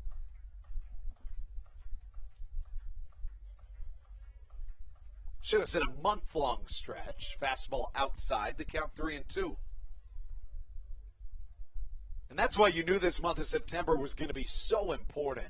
I mean, it's always important no matter what, but when you're only playing inside your division, things get all the much more complicated. Yeah, no doubt about it. When you're playing in that North Division, that's an opportunity, day in and day out to either increase the lead in the standings or make up some ground. And, Southern Maryland's done a good job in that time period, and an opportunity to get back within a half game of Long Island with a win here if they're able to close things out. You also talk about the importance of coming back in this game. Obviously, not something that was probably on the forefront of the players' minds. I could almost guarantee you it wasn't on the forefront of Daryl Thompson's mind. He's a guy that just loves playing baseball, doesn't care about the stats as much. But his 13th win of the season, now he finds himself one shy of tying an Atlantic League record for career wins, currently sitting at 73. Incredibly, as Joe DeLuca draws a walk, Thompson entered 2019 with 45 wins. That brings up Tucker Nathans.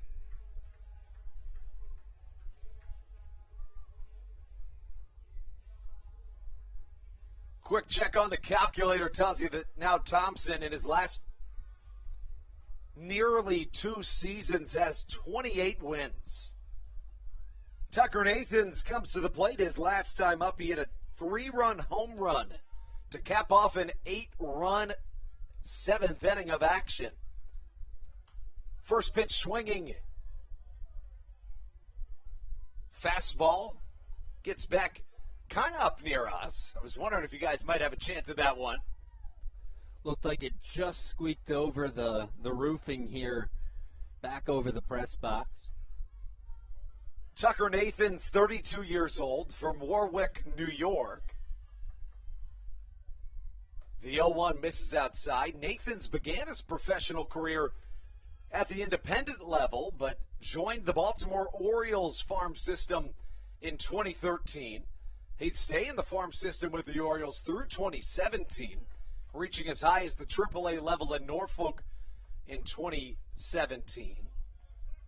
The end of that season, he was released and joined the independent ranks once more. Came here to Southern Maryland, 33 games played. After that, he headed over to the Canadian American Association, which is now a part of the Frontier League.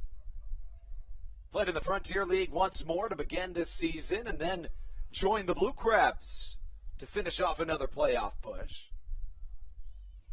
In 2017, when he joined Southern Maryland, that was the last time the Blue Crabs were in a real playoff push.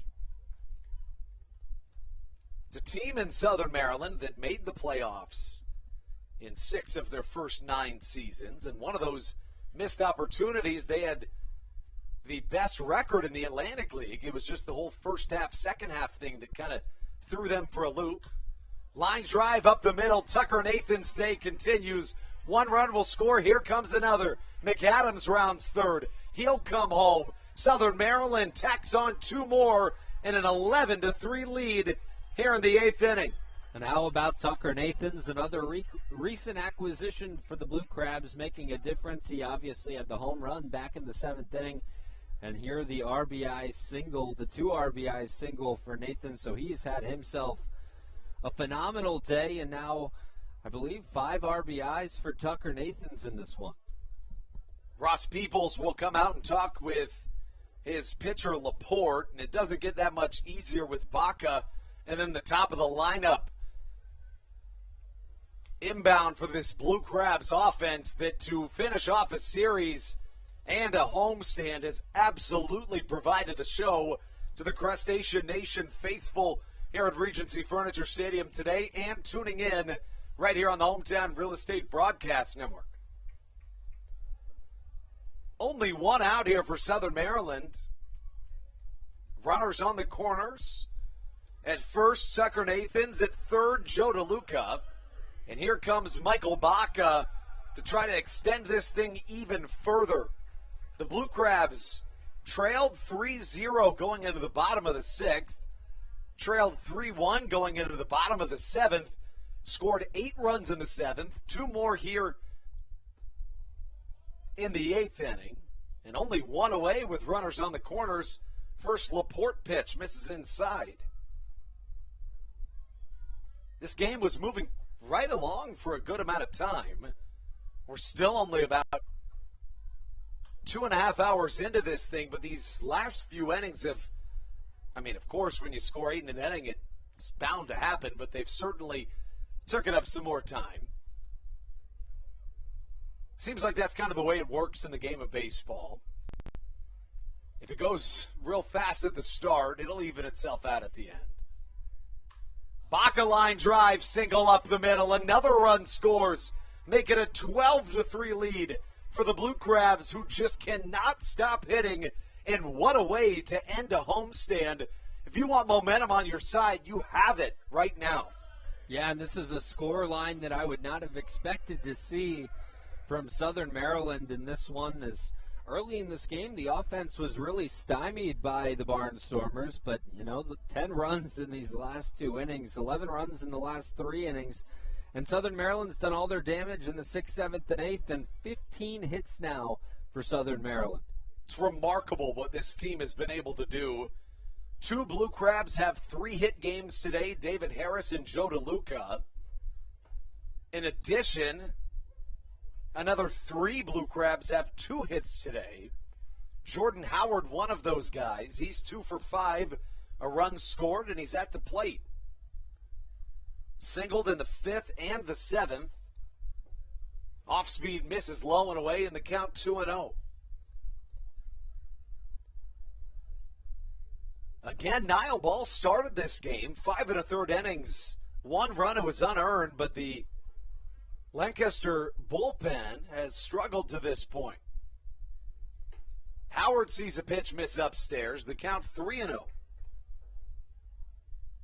First, it was Kyle Johnson, who allowed 4 earned in 2/3 of an inning. Next was Jake Mulholland, no outs recorded, 4 earned runs on his line.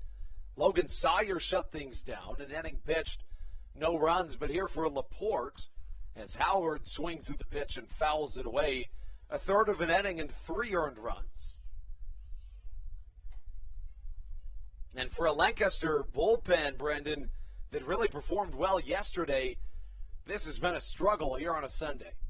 Yeah, it's been a tough one, and, really just a credit to the Blue Crab offense, especially after the way things got started here, for sticking with it and continuing on and putting up some big innings. So, a tough day for Lancaster, but a lot of credit, obviously, to the Blue Crab side, hitting when they need to the most with runners in scoring position and when opportunities present themselves. Yeah, you said it. The Blue Crabs 7 for 13 with runners in scoring position today, and that's going to get the job done about every day of the week. Didn't really have all that many runners in scoring position throughout the early stages of the game. Jordan Howard rips one to the left side.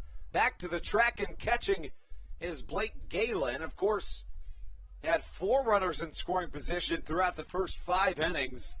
The bases were loaded in the first and in the fourth, and Southern Maryland was unable to come through. Looks like we've got a pinch hitter coming to the plate as Jake Marshall steps up.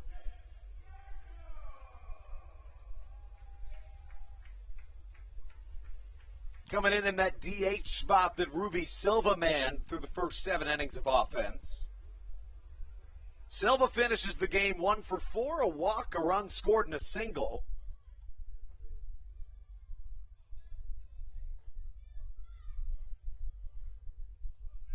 Michael Baca stands at first. Tucker Nathan's at second. The first pitch upstairs to start off Jake Marshall's plate appearance. Marshall, a .261 hitter on the season. In his 4th season of pro ball. Fastball just a touch high. And, Laporte, with a normal strike zone, would be hitting the zone. But, of course, with this electronic strike zone, the high strike basically taken away. Trying to challenge hitters, but they won't bite. 2 balls, no strikes. Fastball in there for a strike. 2-1 goes the count. And you've mentioned how the strike zone has changed throughout the season. Really interesting to see how that's implemented throughout the course of the season. A tough change-up for these offenses, but it really hasn't done much to the offensive success of either side. It's a good point. You expect these changes, and of course, it's easy for us to say that it's been relatively smooth, but, from our vantage point, just looking at the numbers, the offense has adjusted really well. We generally expect it to be a really difficult transition after playing one way your whole life, but, at least from up here, it's been a seamless move as Jake Marshall gets hit by a pitch. The bases are loaded once more, and Matt Hibbert will come to the plate. And you have to imagine, with guys, especially with experienced guys in this league, making adjustments to rule changes and things and new rules year in and year out is just something you have to get used to playing in the Atlantic League. I think they're going to put Blake Galen on the mound right here in this blowout situation. Galen every now and again finds himself out on the hill. Devon Torrance is headed to left. Tyler Laporte is coming off, which makes me think Galen will come to the mound. We'll confirm when we come back on the Hometown Real Estate Broadcast Network. You're listening to Blue Crabs Baseball. This is Andrew Riceno, and you are listening to the Hometown Real Estate Broadcast Network. American Radiology is the clear choice for all of your medical imaging needs. With locations in Charles and Calvert counties, they offer a full range of imaging services.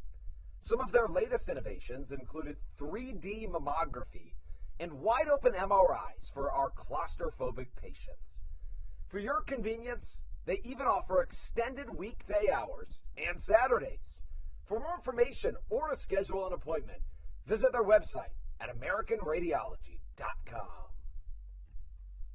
2020 was a year unlike any other for everybody.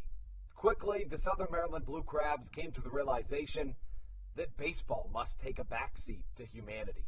Immediately, the Blue Crabs staff and all of Crustacean Nation teamed together to provide COVID-19 tests and eventually vaccinations. Southern Maryland's hometown team also hosted food drives, blood drives, backpack drives, toy drives, and so much more, all to help their community. The Blue Crabs couldn't be more thankful to the healthcare heroes that have gotten us to this point and helped our community so much throughout the COVID-19 pandemic.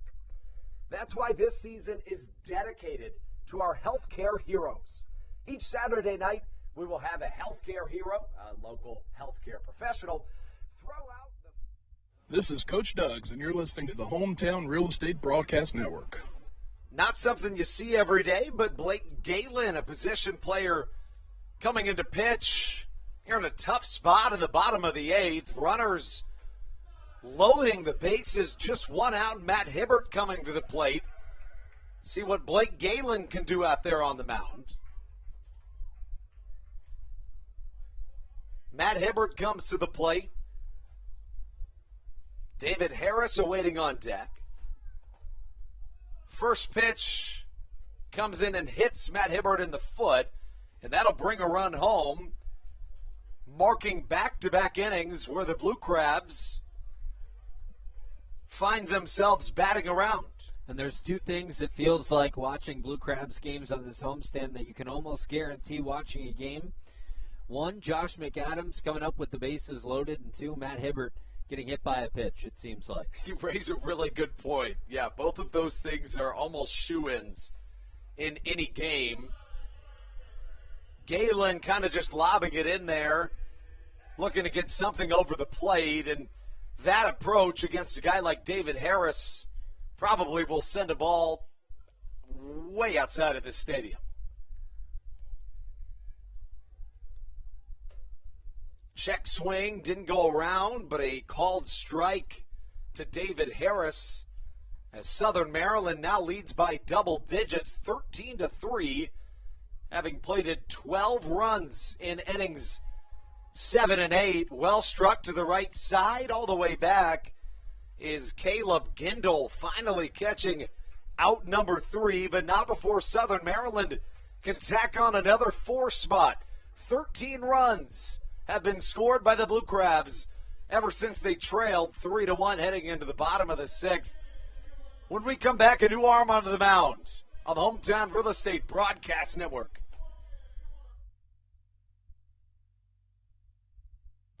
This is Coach Doug's, and you're listening to the Hometown Real Estate Broadcast Network. All Pawn is Southern Maryland's premier pawn shop and is the official pawn shop of the Southern Maryland Blue Crabs. Stop by and say hello today. They've been a part of the Southern Maryland community for 18 years. If you need some cash to hold you over, or if you're just doing some spring cleaning and want to clear some stuff out, please bring it by All Pawn and let them make you an offer. If you have broken jewelry or some that you just don't want anymore, please bring it by and they'll pay you more than anyone in the Tri-County area. They're located on 301 in White Plains, just south of DeMar Road. Go Blue Crabs! Hey Blue Crabs fans, make sure to visit the All-American Steakhouse and Sports Theater at 35 St. Patrick's Drive, right here in Waldorf, for some great food with great friends. Their steaks are fresh, hand-cut, in-house daily, as well as many other fresh seafood, chicken, and beef options. They offer outdoor and indoor dining, available each and every day, along with the same great menu to go if you would like. Please visit them online at www.theallamericansteakhouse.com. That's www.theallamericansteakhouse.com. You can also visit them on Facebook or Instagram. They have daily specials that you just can't pass up. Thank you, Blue Crabs fans.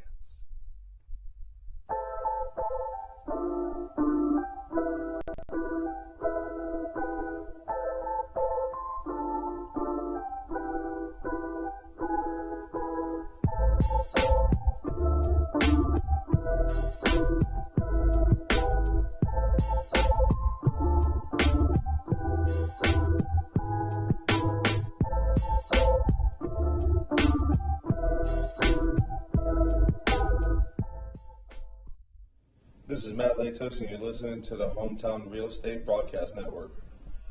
Into the top of the 9th we go. A new arm onto the mound comes in the form of Dylan Brammer. Brammer has made 2 appearances as a Blue Crab. The right-hander, recently acquired from the New Jersey Jackals, has been busy since being traded to Southern Maryland on September the 14th, already making his 3rd appearance in less than a week. You know, you raised a really good point, Brendan, and a guy that is trying to carve out a role in this bullpen. I was trying to think, why put in one of your real good arms in the 9th, but you raise a really good point. Yeah, the thought process here is that Stan Clyburn, with the recent acquisition of Brammer, will try and probably just get another look at him in a situation like this as they really try to establish roles in that pen moving towards the postseason here. So, not a whole lot of opportunities for Brammer, or there have been a number of opportunities for Brammer this week, but these are the first looks that Stan Clyburn's getting of the right-hander. So, just another opportunity to sneak him in a game here. Fastball in there for a strike, 1-2 the count. Quick note of the 3 pitches thrown from Blake Galen. They ranged from 70 to 73 miles an hour. Fastball swung on and missed. Down goes Anthony Peroni for out number 1. And if you're trying to make a mark in Dylan Brammer, he's been real impressive to this point. Retired the first 5 batters he saw in his first appearance, but then allowed a 2-run home run after walking a batter, and then was real good last night, an inning pitched, a walk and a strikeout. I've been very impressed. Throws about 92, so the velocity's there. Has good off-speed stuff, as you saw on that pitch. And we talked about, other names like Patrick Baker, Dalton Geekie being, successful in that Blue Crab pen. So just a lot of options for Stan Clyburn moving forward. God forbid you're in the playoffs and you have to make it a bullpen game. Well, you have the opportunity and the ability to do that. Baker certainly has the experience of being a middle reliever, as does Briseño and Geekie. Latos was a starter for 9 years in the MLB, so a lot of guys that can really eat up innings and do a great job at that. 2 balls here, 1 strike. Nick Shumpert fouls one to the right side. The count evens at 2-2. While Shumpert hasn't played this much on the Barnstormers' current road trip, he did earlier in the year. In fact, he had a 10-game hit streak from late July through early August. A .212 hitter entering play today. Off speed in there, a backwards K. Back-to-back strikeouts for Dylan Brammer, who's proving his dominance out there on the mound.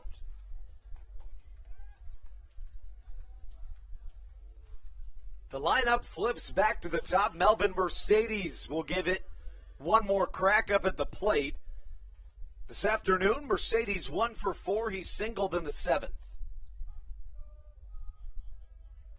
It's been a completely different game since the bottom of the 6th. Really, it just seemed like the Barnstormers were going to find a way to squeak out here with a series win, but boy, was I wrong about that. Yeah, once again, just the offense showing up when they need to, and 12 runs between the 7th and 8th inning, just an explosion from the Blue Crab offense. A ball and a strike to count to Melvin Mercedes. Mercedes, the shortstop, was the second baseman for games 1 and 2 of this 3-game set. The Blue Crabs trying to finish off this 10-game homestand at a 7-3 clip, which would be incredibly impressive. Not to mention, a win here puts you just a half game back of the Long Island Ducks in the Atlantic League North Division second half. 2 balls and a strike to count to Melvin Mercedes, the leadoff man. Ground ball to the left side. Baca from a jump. If he gets that, he did! What a play! A Derek Jeter-esque move from Michael Baca to put an absolute stamp on this fantastic game of Blue Crabs baseball. Yeah, why not a highlight play to end things on this homestand? A fantastic homestand for the Blue Crabs, and Michael Baca ending it with an exclamation point there. And, another series win, 3 straight series win for the Blue Crabs, so a good reason to be excited about this club moving forward. And now a half game back of the Long Island Ducks. Take a quick break. We'll be right back with the post-game show on the Hometown Real Estate Broadcast Network.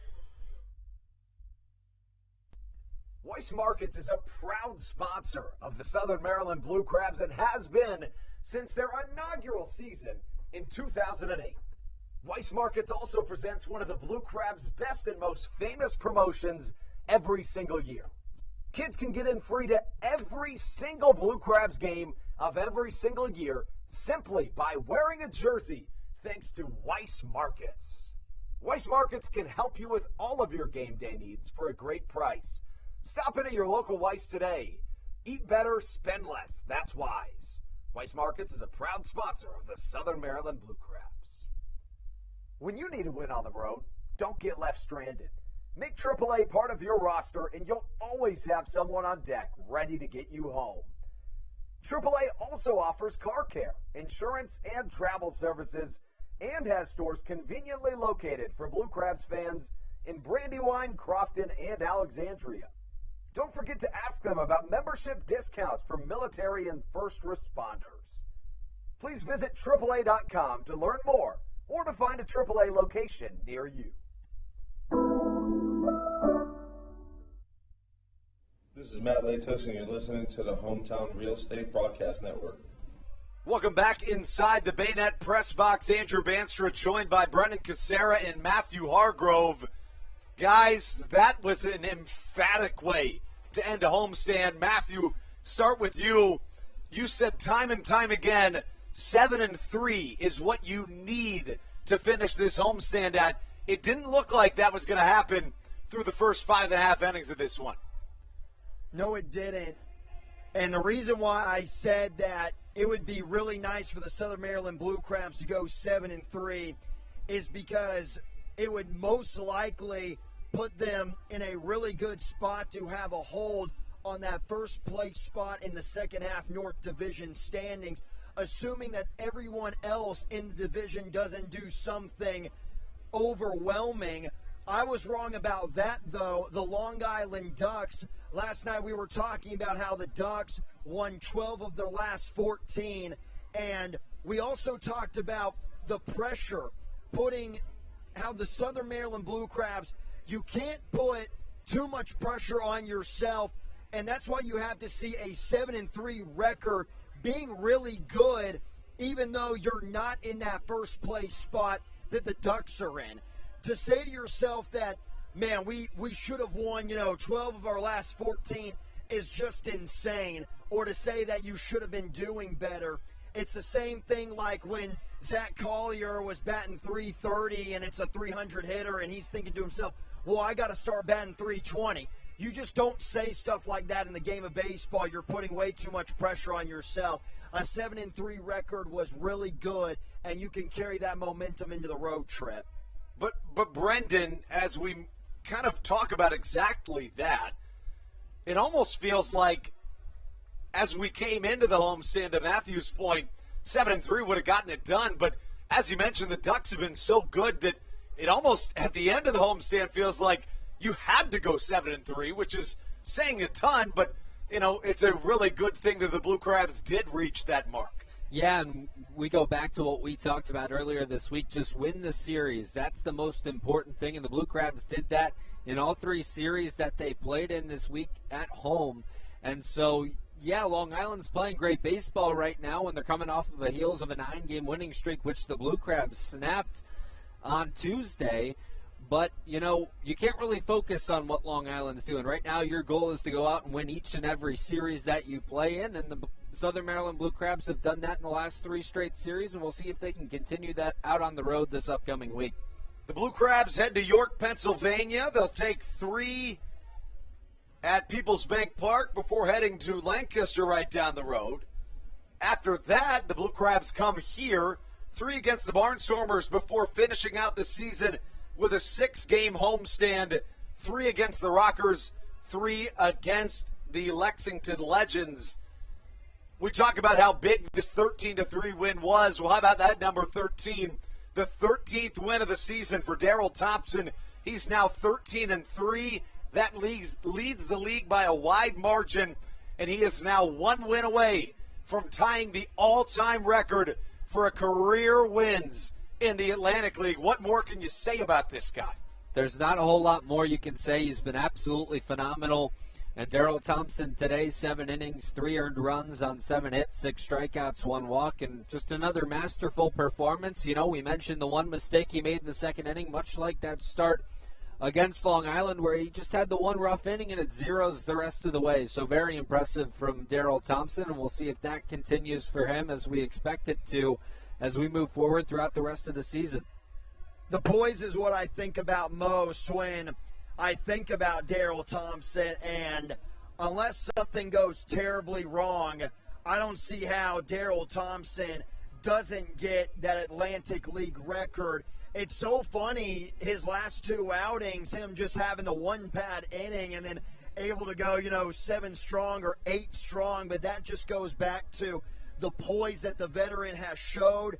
He just knows, and you can see it in the body language when he comes back out the next inning after giving up 3 runs or 4 runs like he did in his last start against the York Revolution, the Long Island Ducks. He just knows that he's going to find a way to make it into the later innings to give his ball club a chance. That is another reason why, one of the many reasons why he is the best pitcher in the league. Showed it today. He got the win, 7 innings pitched, a quality start here in Southern Maryland. The Blue Crabs exploded. A run in the 6th, 8 in the 7th, 4 more in the 8th. A 13-3 dominant win. 15 hits, 13 runs for the Blue Crabs. 3 straight series wins, a 7-3 clip. What a homestand we saw. We'll sign off. We'll be back on September the 28th right here on the Hometown Real Estate Broadcast Network. For Brennan Casera and Matthew Hargrove, I'm Andrew Banstra. Once again, thanking you for spending your time on a busy Sunday afternoon with us from the Baynet Press Box on the Hometown Real Estate Broadcast Network, signing off on a 13-3 win. One final note, as always, guys, let's go Blue Crabs.